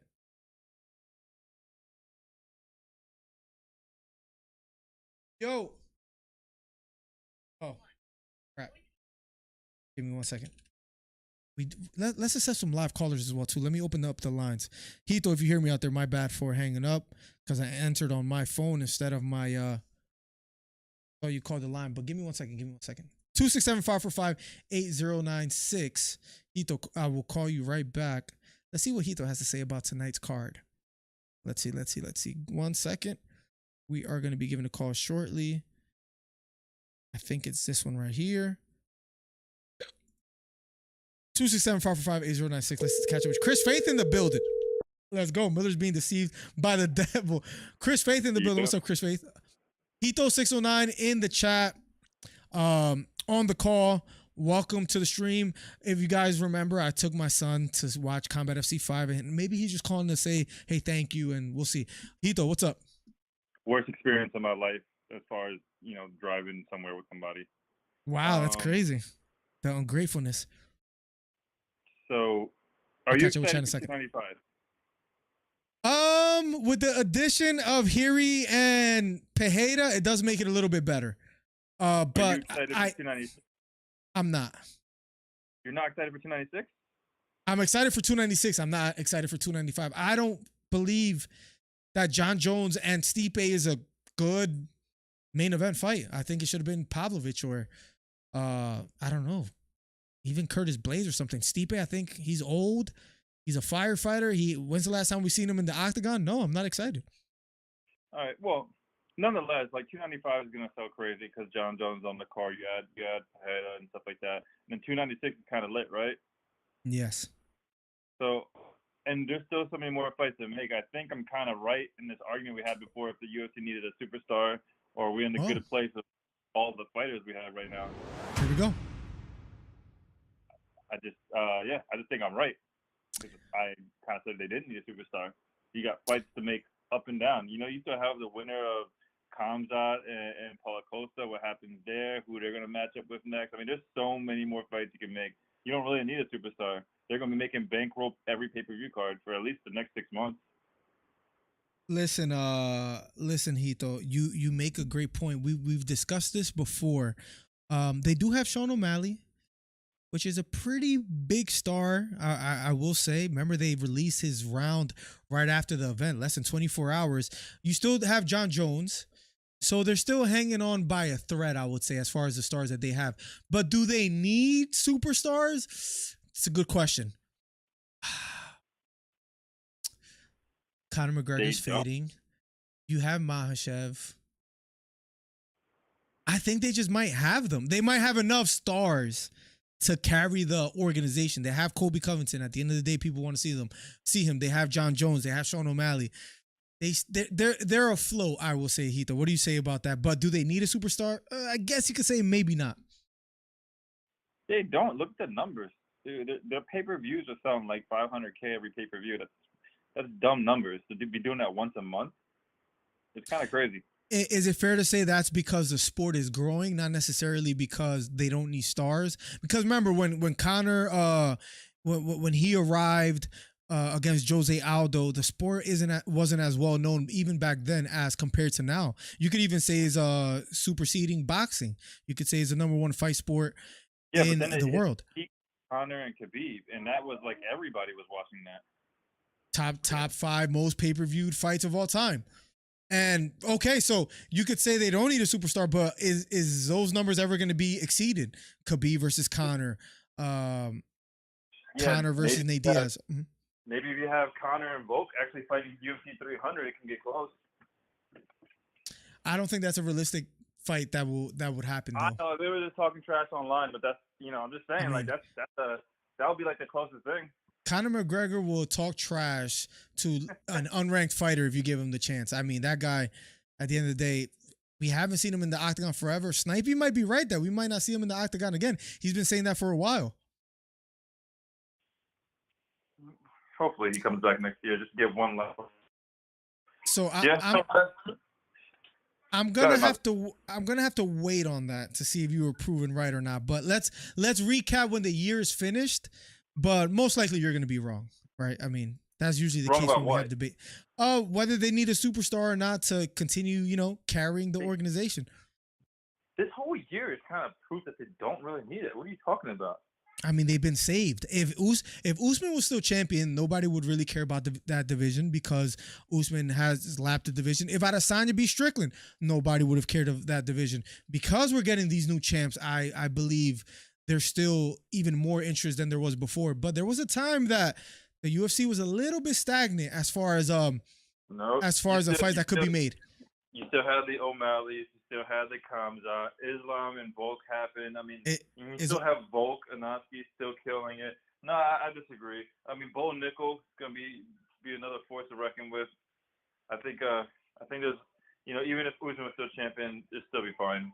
Is O'Malley proof that they kind of needed a superstar and they got him, and that's why they're putting all their chips behind them, and that's why they're releasing the round right after the fight? I'm just No, it's not like they don't want a superstar. They're going to try to get one, but they don't need it. They're doing great. But you think you wouldn't try to push a superstar if you had an opportunity to? Of course they're going to do it. No, of course you would. I guess the conversation that we need to have is, do they need Sean O'Malley? And I would say yes. What would you say to that? No. Clearly not. Look, Sean O'Malley. 296, we all thought O'Malley was going to call headline. He's not, and the card's still great. Proof right there. I don't know about great. Vera 296. You need to have a prediction video of Vera being champion by the end of the year. And guess what? It's not happening, and the card is phenomenal. The Leon versus Kobe is great, and then you add then you add Stephen Wonderboy as well too. It's not bad. I'll give you that. Leon's gonna win too. And fucking Patty. Don't forget Patty's in there, baby. Patty's a hype Let's job. talk about the numbers. Patty's a hype job. Patty's a hype job. I can't believe you believe in Patty this much, even to this day. I might put some money on Ferguson just because you believe in Patty this strong. You admit that Patty is a superstar. I have the proof on my Instagram. I only said that because I lost a bet, not because I believe I don't know what it. you're talking about. I don't remember betting you. You just Anyways, the next fight will be on the way shortly, Hito. I'm gonna hang up Later. on you and we'll talk in a little bit. Damn, he's gonna hang up on me before I hang up on him. Much love, bro. There you go. Hito 609 with the call. With the worst takes in UFC history. Up next, Dan Ige versus Bryce Mitchell. Trey Melton is in the chat. What's up, Trey? John Carson says in UFC 296, I can already see so many fights getting canceled or fighters pulling out. That's another possibility. Boracho says, I agree with Trey, unfortunately. What does Trey say? Trey says, Miller is a flip-flop, a waffle, a pancake. What a cornball. Boo. Someone tell Hito to get his boyfriend talking reckless. Chris Faye says, today was a boxing fight. Versus Joe Joyce by TKO. Dan Ige beats Flat Earther. I have Ige winning as well too. And Bryce Mitchell has the Holy Bible in the octagon. This is an interesting picture. Holds the Bible in the middle of the octagon. Let's go. We'll see what happens. Let's catch up with chat, guys. I apologize that I'm a little bit behind. Fat guy is Shrek Mountain. What up, Snipe? Hang up on this guy. Hang up on this guy, says Trey. I'll talk about Harry Prohaska. Yep, I'll be accepting live callers after this fight. Argue with Trey. Unfortunately, Gamrot takes a unanimous decision. What's up, Muscles from Brussels? Welcome to the stream. Up next will be round number 1 of a scheduled 3-round co-main. Twister Cummins says Trey Mountain. Dan Ige is about to get it done. We'll see. Patty is a bum. Agreed. Plugs. Welcome to the stream, man. Always supporting. If you guys haven't already yet, leave a comment on the vlog video. Here we go. Round number 1 of a scheduled 3. Dan Ige versus Bryce Mitchell.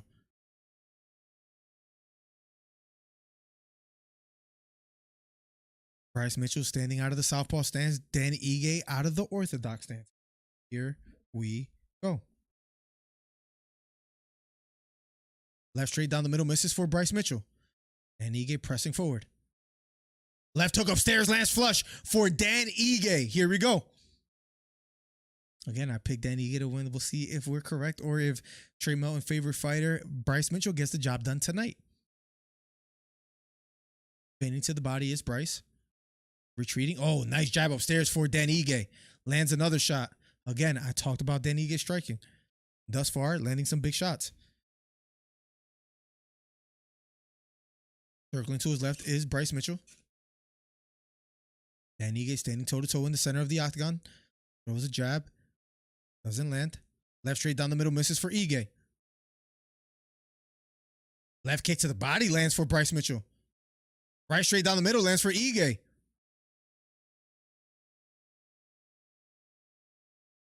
Maybe a little mouse already on the right eye of Mitchell. Hammer fist to the head for Dan Ige, but he's almost fully taken down. Dan Ige still brawling, pushing against the head, and lands on top of Bryce Mitchell.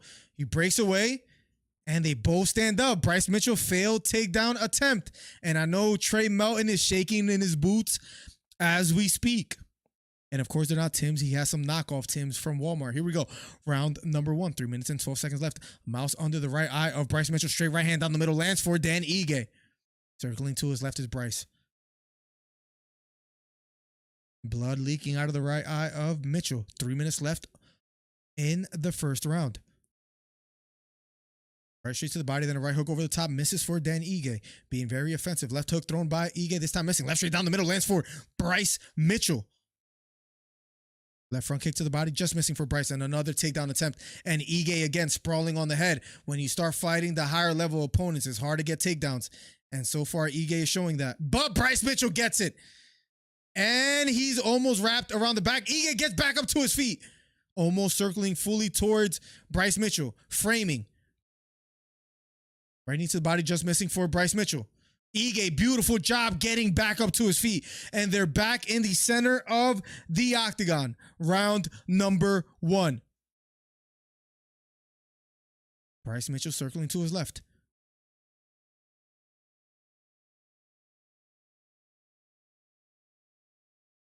Looping right hook thrown by Ige, this time missing. Outside leg kick lands for Ige.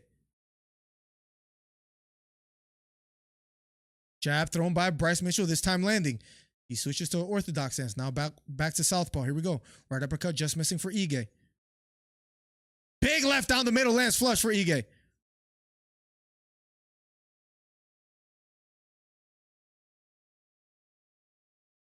Bro, Ige's skilled, bro. I've been trying to tell people. Another takedown attempt for Bryce Mitchell. As you can see, he's attempting a lot of takedowns. Will he get this one? But he has the body lock on the back of Ige. Fighting the hands is Ige. I might have a cricket in my basement. Guillotine attempt, but now Ige on the bottom here. Successful takedown for Bryce Mitchell finally with a minute left on the clock. This is where Bryce Mitchell is very dangerous. And he's in full mount. Crawling. Hip bumping is Ige, but he's unsuccessful.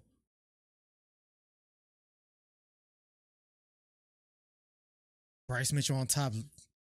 Heavy pressure from the top for Bryce Mitchell. Right hook to the head and he might be going for a head and arm triangle. Walking the hands up. Ige has to be careful here. 27 seconds left.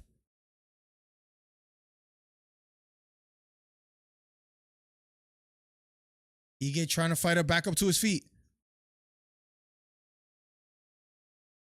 Maybe going towards the back here. Bryce Mitchell still on top. And Bryce Mitchell, 3 seconds left. Can he land anything of significance? Round number 1 is over. I still give that first round to Ige, although Bryce Mitchell started having his way in the last minute of the fight.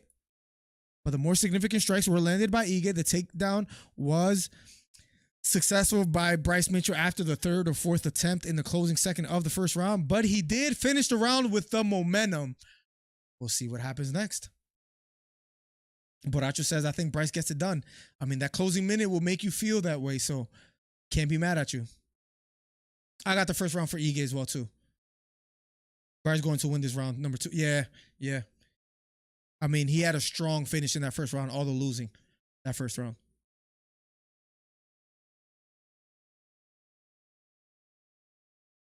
Chris Faith in the building. What's up, Chris Faith?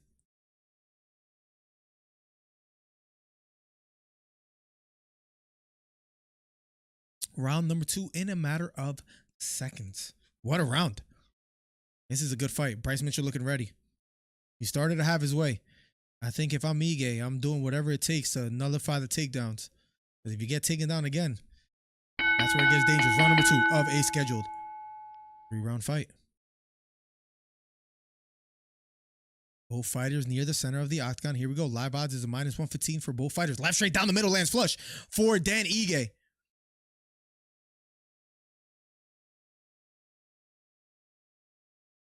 Left hook, right hook, over the top. That lands flush.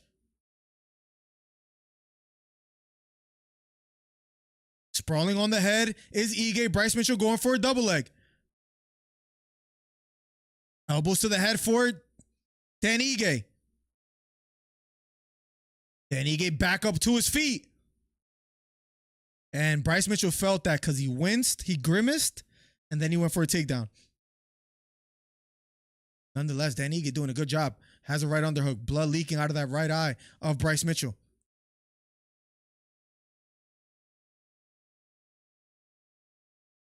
And they break away. Round number 2. Here we go. Under 4 minutes left here in the second round.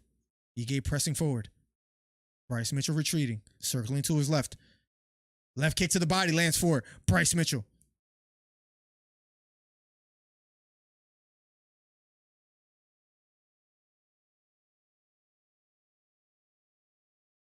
Both fighters near the center of the octagon. Left hook lands flush for Ige. That gets a response from Bryce Mitchell. Bryce Mitchell might be in trouble here in the second round. The doctor's going to look at the eye of Bryce Mitchell. Maybe that's a favor to Bryce. That eye looks pretty bad, actually. Oh my goodness. That right eye might be completely closed. He says he's okay. He says he's fine. Oh, that eye might be closed. It was a left hook that landed flush, and then a right hook that landed right on the eye, closed up the eye of Bryce Mitchell. Bryce Mitchell's going to have to show heart. Takedown attempt for Bryce Mitchell, doesn't get it, and he exploded on that one. Gave it his all, but instead gets reversed. Ige on top.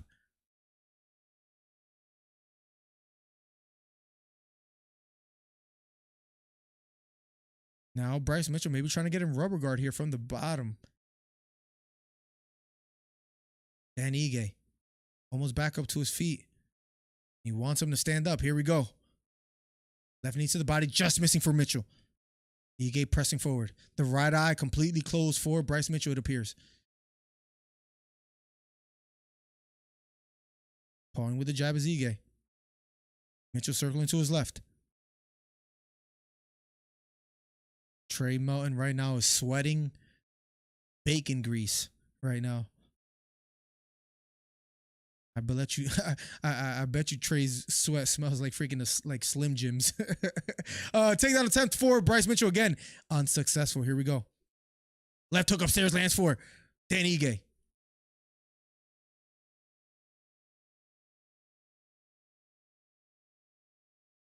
Bryce Mitchell circling to his right. Takedown attempt again, has the double underhooks. Bryce Mitchell finally gets the takedown, and this is what he needs. 1 minute and 53 seconds left, and Bryce Mitchell on top in full mount. He was losing this round as well too, but just like the first round, can he turn the tables here in the second round? Bryce Mitchell on top. Inside control. Trying to go towards the back. Has the seatbelt grip. Fighting the hands is Ige.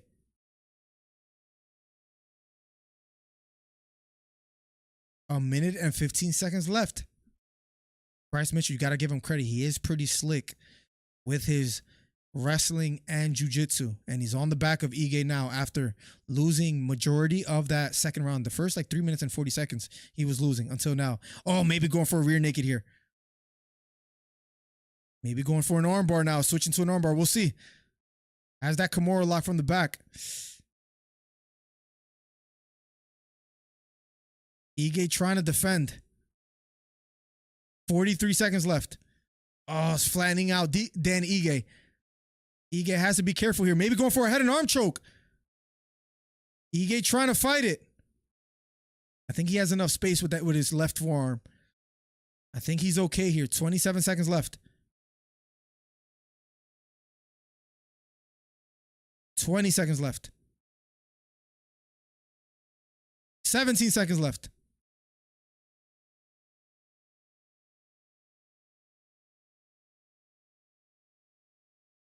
Eight seconds left.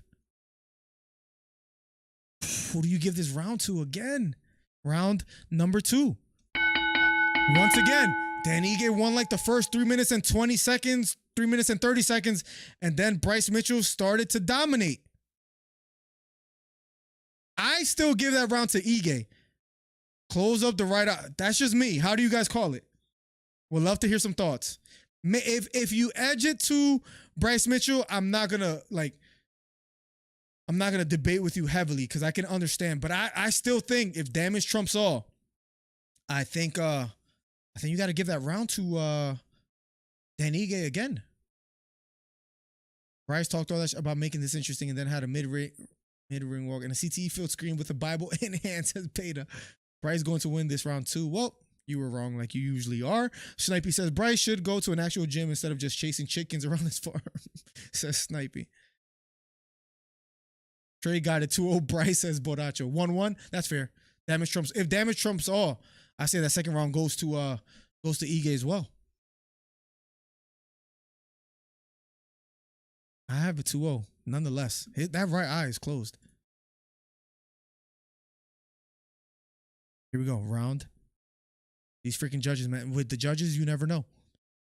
We are going to round number 3. Here we go. Round number 3 of his scheduled 3 featherweight bout co-main event: Bryce Mitchell versus Dan Ige. Left straight down the middle, missing for Bryce Mitchell. Beautiful left kick to the body for Bryce Mitchell, and he's going for a takedown early here. This time, Ige defending. Bryce Mitchell doing a good job. Has a leg elevated, almost climbing on the back here.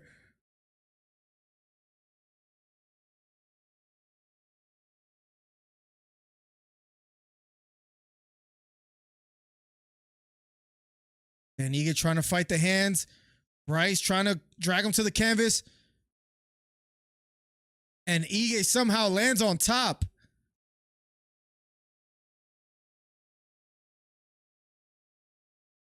Ige on top. Bryce Mitchell on the bottom here. Oh, but he's still trying to attack the back, and he almost got it. Beautiful transition from Bryce Mitchell. Ige trying to circle towards him. Ige having a tough time doing so. Wow, that was beautiful from Bryce Mitchell. I'm not going to lie.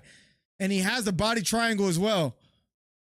That was spectacular from Bryce Mitchell, that transition alone. Then Ige almost landed on top. Somehow Bryce Mitchell still on the back.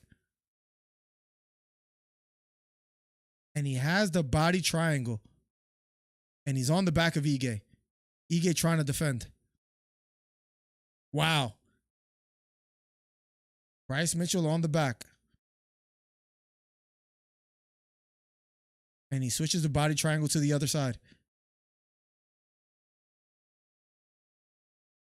Bryce Mitchell, this time, for the first time in the fight, has the back early in the round. Not in the last minute, not in the last minute and a half. He has 3 minutes and 2 seconds to work with. Significant ground control time is 4 minutes and 5 seconds and counting for Bryce Mitchell. Bryce Mitchell on the back, trying to fight the hands of Ige.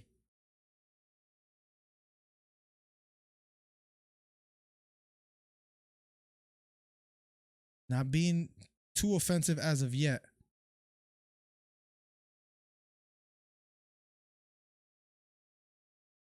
Has a seatbelt grip. Trying to control the wrist. Ige. Now Bryce Mitchell in full mount on top.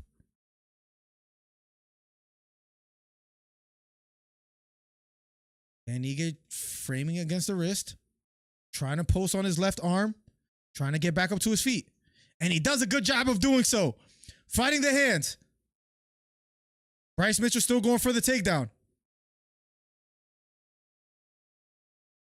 Left knee to the head almost lands for Bryce Mitchell. And Ige trying to circle towards him.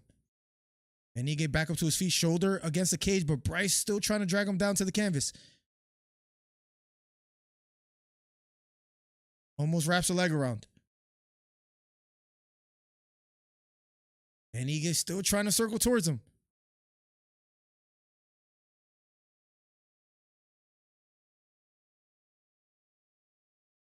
Lifting up Ige. Slams him to the canvas. Gets another takedown. Man, Bryce Mitchell's looking strong thus far here. But Ige lands on top. Grabs a hold of a leg. Now Ige on top, 1 minute and 15 seconds left. 1 minute and 9 seconds left. Bryce Mitchell, although on the bottom, has that Kimura lock.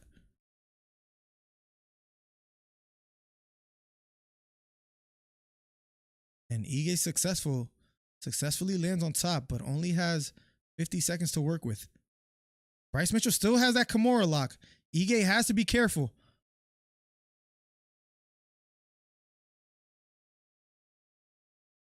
This has become somewhat of a hug fest here in the third round. Nonetheless, beautiful work from Bryce Mitchell transitioning with his grappling thus far in the third round. Clear round for him unless Ige does something spectacular here.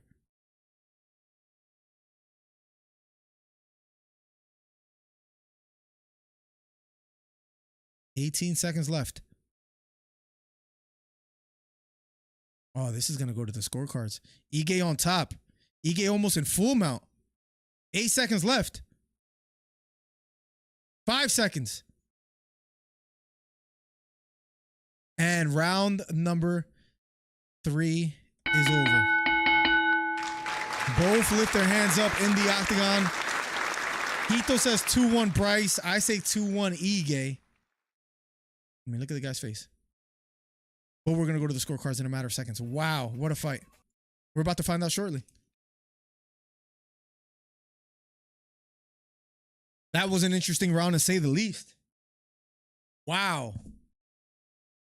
I can see it being 2-1 Bryce. I thought it was 2-1 Ige. I can see it going either way. How do you guys call it? 2-1 Ige? I have a 2-1 Ige as well, too. The biological father in the building. Ye damn haw, y'all. Bryce, the best thing to come out of Arkansas since Hillary Clinton. Shout out Piggy Wiggly. Roll damn tide. We're going to the scorecards in a matter of seconds. Man, that was a good fight. 2-1 Bryce. I have 2-1 Ige, but I have a feeling the judges are going to sway it to Bryce because that round 2 was debatable. And the only clear, like super clear round was that third round for Bryce, in my opinion. And for that reason, I can see it being scored. Let me go upstairs and steal one of these. I need some hydration. And then, oh yeah, I got to be careful with that. Yeah, you're right, Hito. Right back.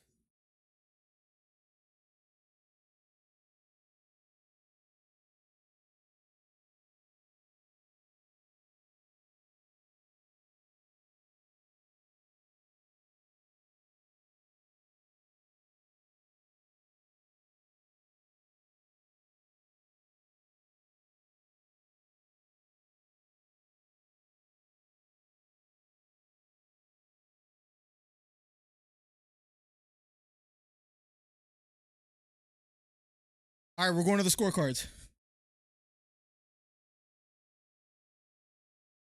We go to the scorecards. And here are the totals. 30-27, 29-28, 29-28. All for your winner by unanimous decision. Bryce Mitchell. Bryce Mitchell. How do you give him a 30-27? How do you give him a 30-27? Nonetheless, here's the interview.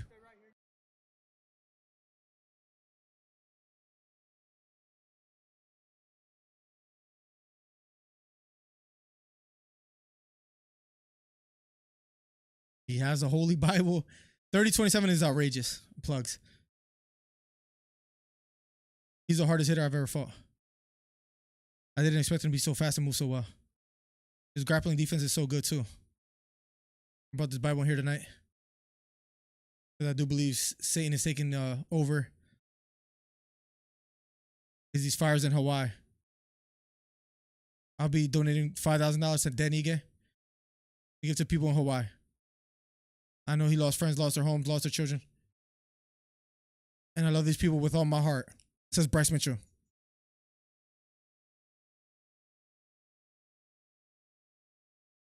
They show each other immense respect.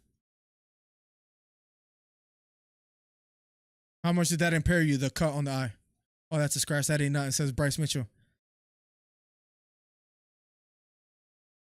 Also, these fires in Hawaii, I don't believe they were natural. I believe they were man-made. Here, they're trying to get that land from the natives, and I want Dan Ige and Native Hawaiian to lead this world in prayer against the power of Satan.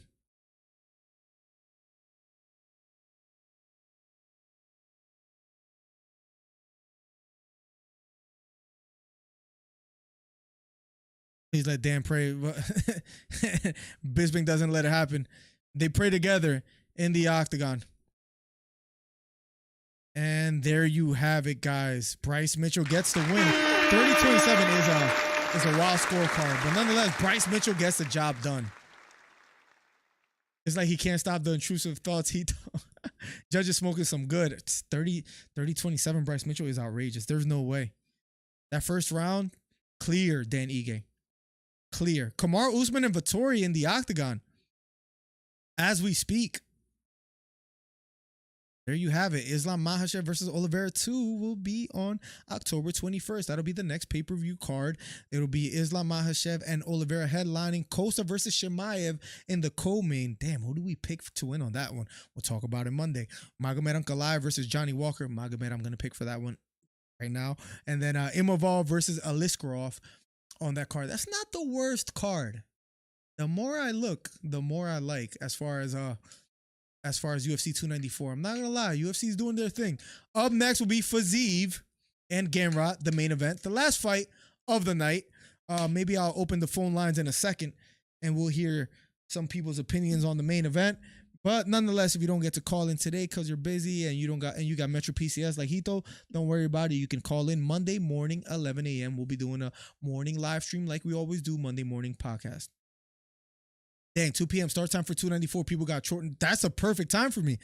If I could pick, that's the time I'm picking every pay-per-view card. That's beautiful. That's beautiful. Give me 2 p.m. pay-per-view cards any day of the week instead of 10 p.m.s. The 10 p.m.s kill me. I got church the next day. It's a lot. Nonetheless, main event time. Fiziev and Gamrot will be up next. If you guys haven't, if you're new here, hit the subscribe button, hit the thumbs up, and do me one more favor. Leave a comment on that video right there because we are almost at 1,000 views on that video. We're at 968. So let's make it happen. 1 second. Just checking up on something real quick. Cool. Damn, we're almost at 1K on that. Let's go. And we're 31 subscribers away from 8,000. Let's go. I thought 295 was the mid one. At 294, I do like. I just don't like Jon Jones and Stipe as the main event, personally. I'm not crazy about it. That November pay-per-view card, though. What do we have November? Let's see. I believe you're talking about 296 and what was released recently. No, 296 is December. What are you talking about? 295, Jon Jones versus Stipe? Not crazy about it. Andrade versus Dern? Prohashka versus Pereira? Not too bad. Bryce is that dude. He has the grappling. That's impressive. I will admit, 30-27 Drew is a little bit crazy if you know anything about MMA and grappling, which you don't. So I guess there goes that conversation. Hope the ACL is recovering. If I were you, I would stay away from me on the ball court if you want to have a full recovery. Drew, how you doing today, man? I'm sure you got the leg elevated. Maybe Trey is rubbing some, I don't know, some Vaseline on your kneecap, making sure you're good. I'm sure they're cuddled up. Who's the little spoon? Who's the big spoon? We don't know. We don't know. But Drew in the chat, in the building. I'm still tripping on 30-27. Crazy. Again, judges should be, I don't know, not vetted, but interviewed after, of course vetted, but interviewed after the fight on how do you give Bryce Mitchell that first round? Ige dominated for the first, 4 minutes till he got his back taken and there were no submission attempts in that first round, if I remember correctly.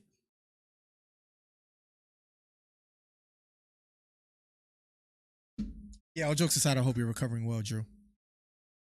I'm sure ACL injuries have to be tough.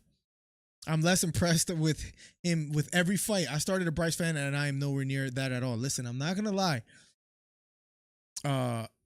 Drew says Bryce is that dude. I will admit those grappling exchanges, especially when he landed on the bottom, somehow got to the back of Dan Ige and got the body triangle when it looked like he was in a compromised position. That was impressive to me. I'm not gonna lie, but again, he has to get the takedown in order to use the jiu-jitsu, and he had a tough time getting Ige to the canvas. The more you fight, the higher level fighters, the tougher it's going to be. You saw what happened against Topuria. Do that against Volkanovski, you're going to get cooked on that one too. If I get a plus 200 on Oliveira, I'm going all in, man. I know it's not the most logically sound decision.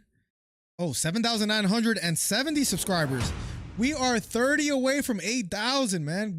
Get a cousin, a nephew, whatever. Let's get there. We're so close. We're so close. Make sure you leave a comment over there. #1 commentary channel on YouTube. I know it's not the most logical to bet on Oliveira, especially the way Makhachev beat him in the first fight. I feel like Oliveira is going to get it done. I might double down, make a prediction video and regret it because all the Dagestanis are going to come after me, and nobody comes after you more than a Dagestani betting against their favorite fighter. But I think I'm going Oliveira, guys. We'll talk about it Monday morning, 11 a.m. Eastern. Ever since we dropped Trey Melton from the podcast, the numbers have been going up, so thank you. I guess we did the right thing. And yeah, it sucks, but I'll be straight. How long? Let me in now. Whoa, pause, number one. Number two, I took the do not disturb off, so yes, you can call real quick before the main event. Hurry up, Trey, before someone beats you to it. I forgot to put the do not disturb off. And pause again, Trey. Holy moly. Everyone unsub, please. Bryce didn't even win this one, but Holloway cracks him, and that's another thing. Holloway cracks him before he even gets that close, and he'll never hold the belt as long as Volk is there. There you go. Yeah, Bryce has an uphill battle. I mean, I'm not gonna lie, the grappling looked sensational. The takedown attempts, he goes for them, but it's just I like Oliveira. Miller. Oh, hold on a second, Drew, talk to me, because I thought I was on an island. I thought nobody was going to pick Oliveira. I left a voicemail for you. Okay, I'll make sure. I'll double check it. I'm going to accept the live caller now if Trey calls, and I'll make sure I'll run it back, Chris, in a little bit. Chris, how you doing today, broski?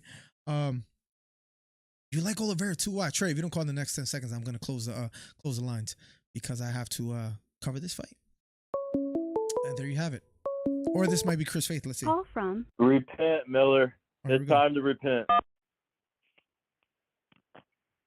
Trey Melton in the building. Gamrot walking into the octagon. So this will be short, and that'll be good because it's Trey Melton. Trey, listen, if you're Team Devil, just say it, Miller. If you're not going to get on the bride's train with Jesus, if you're Team Devil, just say it.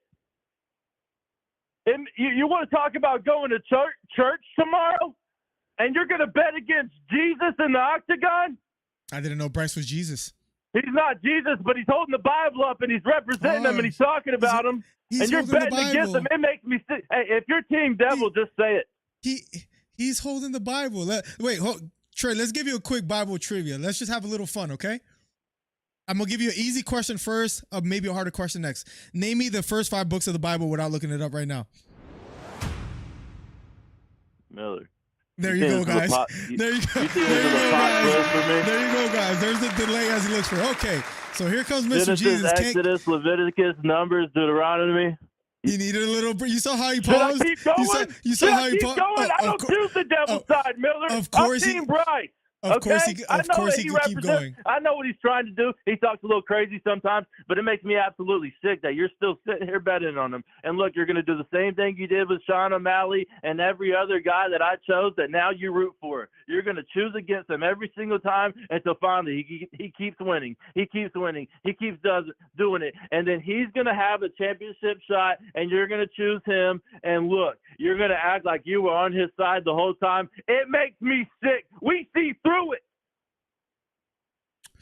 We'll talk about it Monday. I promise you. One more Bible trivia question because you're talking all this Jesus stuff, and if you don't get this right, I'm hanging up on you. If you do get this, I'll answer one right after you. If you do get this right, then the floor is yours. How many? And don't pause and say Miller. Just give me an answer. You don't give me the right answer, I'm hanging up on you. How many chapters in the book of Revelation? How many chapters? That's actually a really good question. 22. I'll give you a little more time. I feel bad. 22. I was gonna say 26. That's crazy. Maybe we'll start some Bible classes. How many books in the Bible? 52. Right? 52 or 54. I can't remember. Yes. You don't want to. Trey, again, you're a heathen. Okay. No, you're talking about Miller. You're over there on the devil's side. It makes me sick. You need to repent. You're like Big. You're like Bisbing. It makes me absolutely sick what you do. Who do you got for the main event? Who do you got for the main event? I got Fiziev. Trey, real quick. It was a little weird that Bisbing didn't want to give him that time, right? I'll agree with you. If it was anything else, they'll let him have it. If he was starting to thank the universe, he would have liked it. Right, the devil's still winning. Look at that. The devil's taking over the world. Bisbing's a part of it. Makes me sick. We might have to have like a little theological stream one of these days. Listen, Trey, I agree with you. It was a little weird. Bisping, you could tell the awkwardness for Bisping. Let the man talk. You know what I mean? Let the man have his moment. He just won. I know. Bisping was probably upset he just won. Who do you have for the main event, Trey? I got Fiziev. I mean, come on, let's be honest. His striking is too good. You heard my pick, he's gonna have and to then you take down picked it. defense. He's gonna stuff the takedowns, and he's going to strike him up. I'm leaning towards decision because You know, he's fighting a dog, okay? Gamrot is a beast. I'm not This is going to hate on that. a little analysis for you. You could write this down in your handy dandy notebook. What scares me is that Fiziev's gas tank might not be the best. So I think the later the fight goes, the more it benefits Gamrot. What do you say to that? I think you're an idiot. I don't think you've ever had a good fight prediction. I don't think you've ever said anything of value on this channel. In fact, I built this channel from the ground up for everything that's worse. I'm the source. I'm the king and one who gets it done. And everybody knows this, Miller. I'm not gonna lie. And that's why The timing on calling me. Mm-hmm. He will outpace him.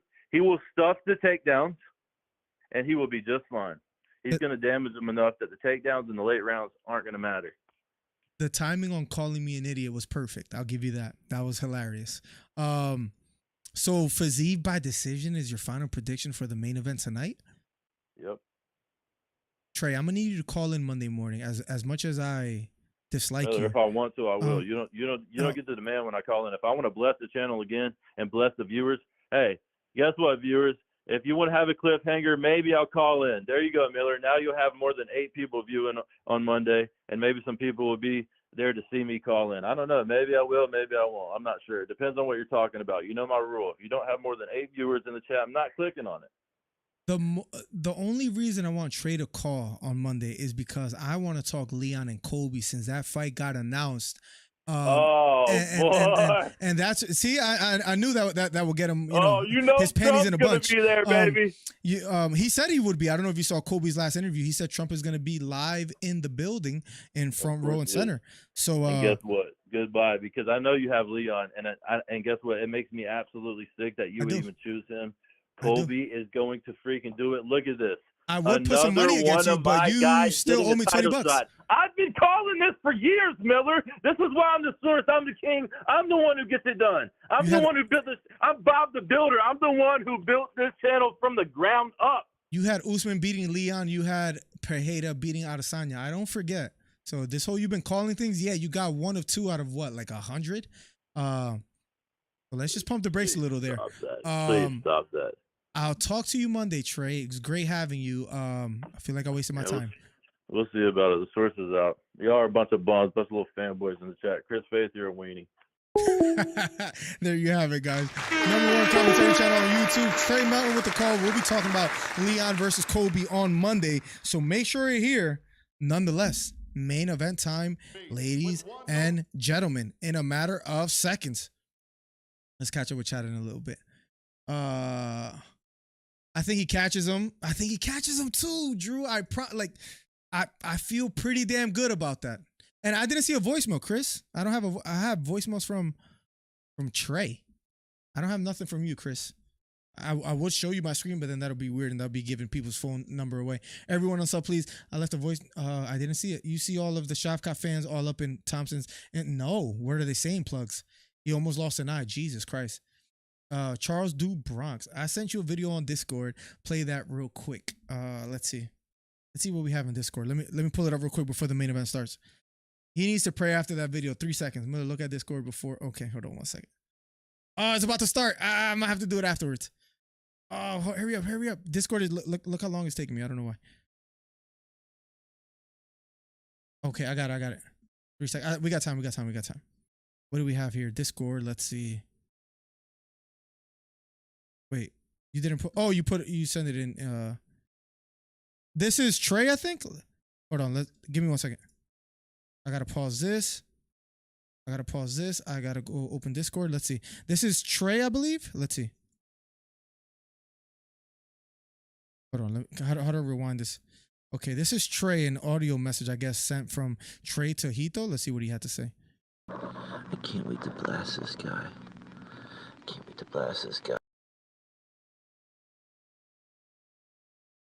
I don't even know if I want to ask Trey to explain that. That is horrible. We're going to the fight. Here we go. Round number 1. Jesus, that was bad. Here we go. Round number 1 of a scheduled 5-round main event fight. Here we go. I couldn't do it before he hung up. Anyways. Strong jab down the middle. Lands for Gamrot. Here we go. Fiziev, Gamrot. Round number 1 of a scheduled 5 lightweight main event. Both fighting out of the orthodox stance. Standing in the center of the octagon. Here we go. Left kick to the body, just missing for Fiziev. Jab thrown by Gamrot, this time missing. Fiziev standing tall, jab to the body, lands for Fiziev. Outside leg kick lands for Gamrot. Fiziev trying to press forward, trying to close the distance.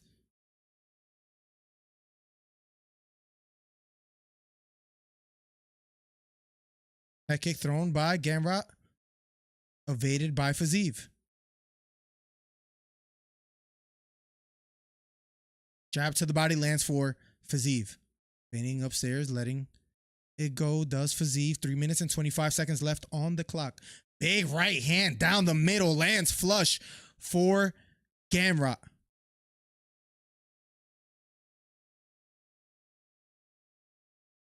Outside leg kick lands for Gamrot. My timer's a bit off, don't mind it. Beautiful left hook to the body, then a right hook over the top for Fiziev.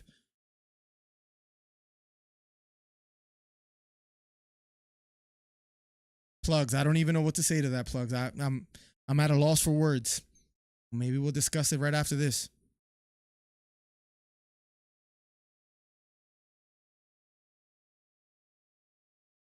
Jab upstairs thrown by Gamrot, this time missing. Big right hand over the top lands for Fiziev. Gamrot going for the takedown. And Fiziev nullifies the takedown attempt from Gamrot. And this is what I thought would happen. Trey copied my answer. I thought Fiziev will nullify the takedowns and beat him in the striking department. We'll see what happens in a little bit. Nonetheless, Fiziev. Gamrot. Round number 1. A little over 2 minutes left here on the clock. Jab upstairs thrown by Gamrot, this time missing. Straight right hand down the middle for Gamrot. Left kick to the body, just missing for Fiziev. Feigning upstairs is Gamrot. Big right hand down the middle, lands again for Gamrot. And he has found a home for that.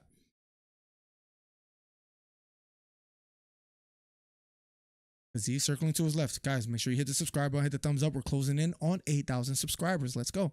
Jab to the body, just missing for Gamrot. Monday morning podcast, 11 a.m. Straight right hand to the body, lands for Fiziev.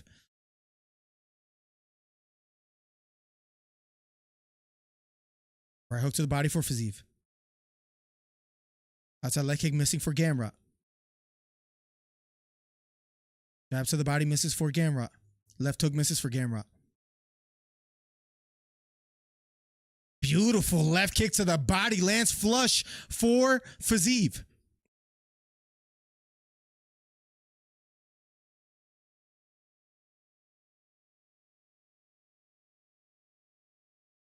Gamrot pressing forward.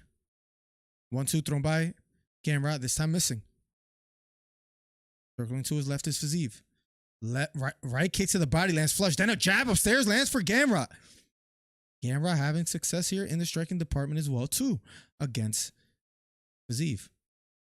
A 1-1-2 thrown by Gamrot, this time missing the number 7th ranked lightweight. Pressing the action. Jab upstairs lands for Gamrot. Outside leg kick lands for Fiziev. That gets a reaction from Gamrot. Counter left hook lands for Fiziev. Straight right hand landed for Gamrot simultaneously. Left kick to the body, just missing for Fiziev. Takedown attempt for Gamrot. Has the leg elevated. Fiziev doing a good job defending. And round number 1 is over. That was a very action-packed first round. We'll be going to round number 2 in a matter of seconds. Number 1 commentary channel on YouTube. Trey needs to go back to church. I had to ask him some quick Bible study questions just to mess with him. You know, I felt his nerves, the pressure that got to him. You know, I mean, it's Trey. If I were to ask him, like, what's the first verse of the Bible, he probably still wouldn't know it. You know, it's Trey. I almost feel bad for putting him on the spot like that. God still loves you, Trey. And, you know, he loves sinners like ourselves, so you're one of the biggest ones, I think. Tell me you didn't just say that, Booker T. Leroy. Hit the like, helps the channel. Absolutely. Good defense. Absolutely. First round for Gamrot, I thought just a bit busier. That's fair. That's fair. It's close. That round could go either way.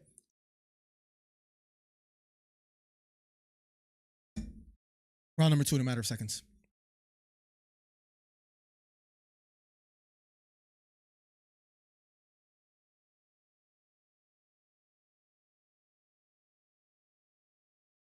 Here we go. Round number 2. Chris Faith going ham on the Book of Revelations. I see you, Chris. Jab upstairs lands for Fiziev early here in the second round of a scheduled 5.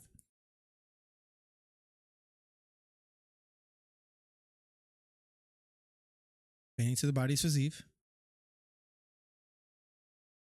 Straight right hand missing for Gamrot. Right kick to the body lands flush for Fiziev. Gamrot going for a takedown, trying to chain wrestle. Gamrot chasing him down. Has the body lock as well, too. Fiziev on all fours, trying to defend.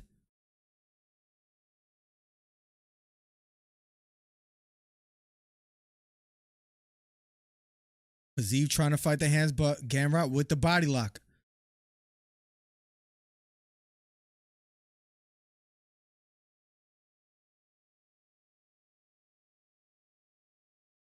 Fiziev defending. Fighting the hands, shoulder against the cage, trying to use that in his aid to defend the back.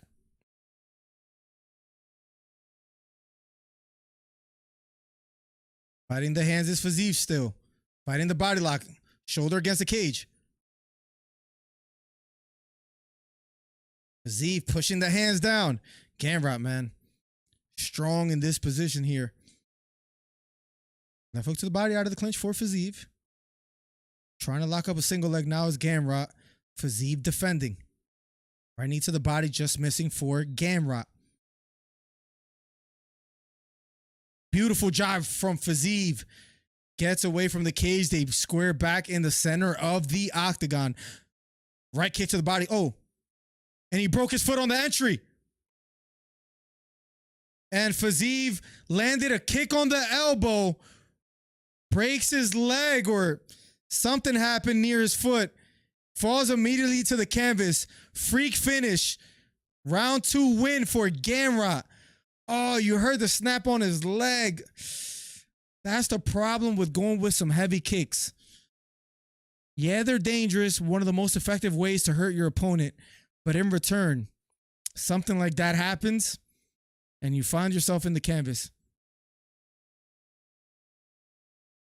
I think it's his knee that has a problem. Oh, man. Tough to watch. They're trying to help him back up to his feet.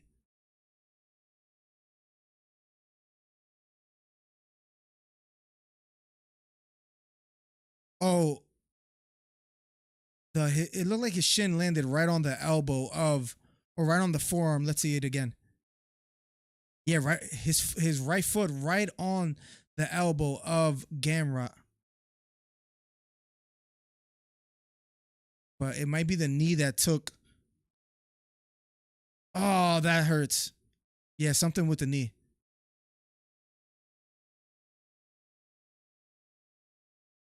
He put so much behind that kick. Can't blame Gamrot.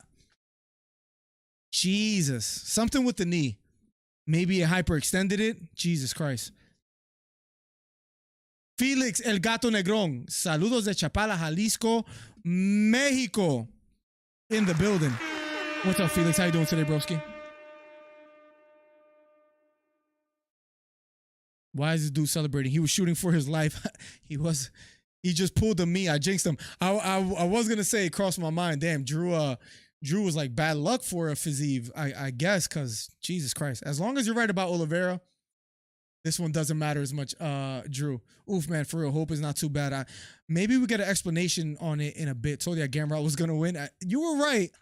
Now, under the circumstances, it does make it a little interesting, Carson. He tore his ACL. I feel his pain. Are you sure on that, Drew? Like, by his reaction, you think that's what it was? It looked a little bit devastating. I'm not going to lie. So, that was tough to watch. Trey, you going to explain that audio message? By the way, guys, 1 second. We're going to see what Gamrot has to say, but what is this about?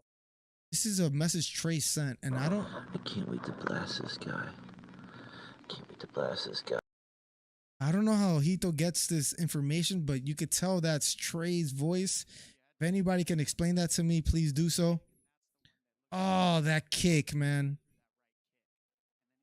And Fiziev immediately reacted. Oh, my God. You think it's the foot, Dominic Cruz says, but it's actually the knee. It was the opposite leg, I think, right?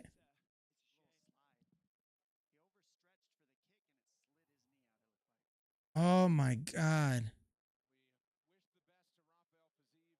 And Fiziev being helped, walking back, and exiting the arena. Jesus Christ, man. That was tough to watch.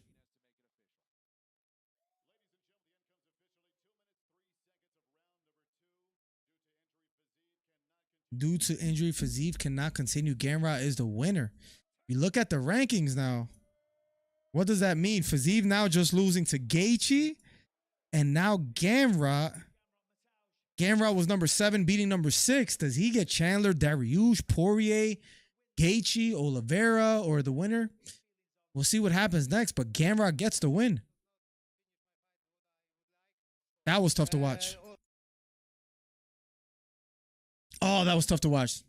That sounds nothing like me, fanboys. Trade. The phone lines are open for you to explain yourself. Sounds hot, says Snipey.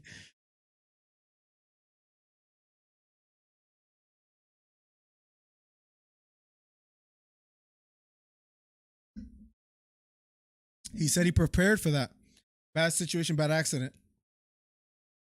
I wish a quick recovery. 30 subs away from 8,000. We hit 8,000 in a week. Minimum. Gamrot versus Gaethje. You think Gaethje gives him that shot? Gaethje might have title aspirations. Remember, he beat Fiziev. He beat Poirier.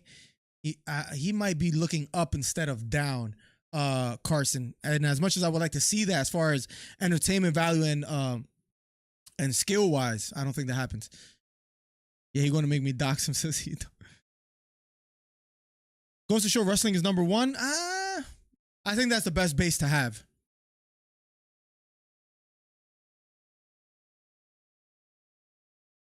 Just plain.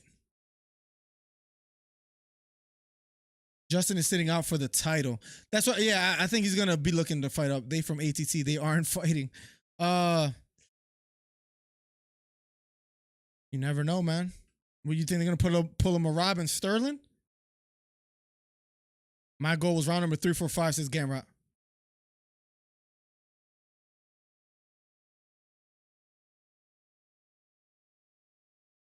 And Bisping interviewing Gamrot. I want to see if Gamrot quickly calls out anybody before we talk a bit. Thank you for the 20 thumbs up, by the way. Appreciate it, guys. You guys are the best.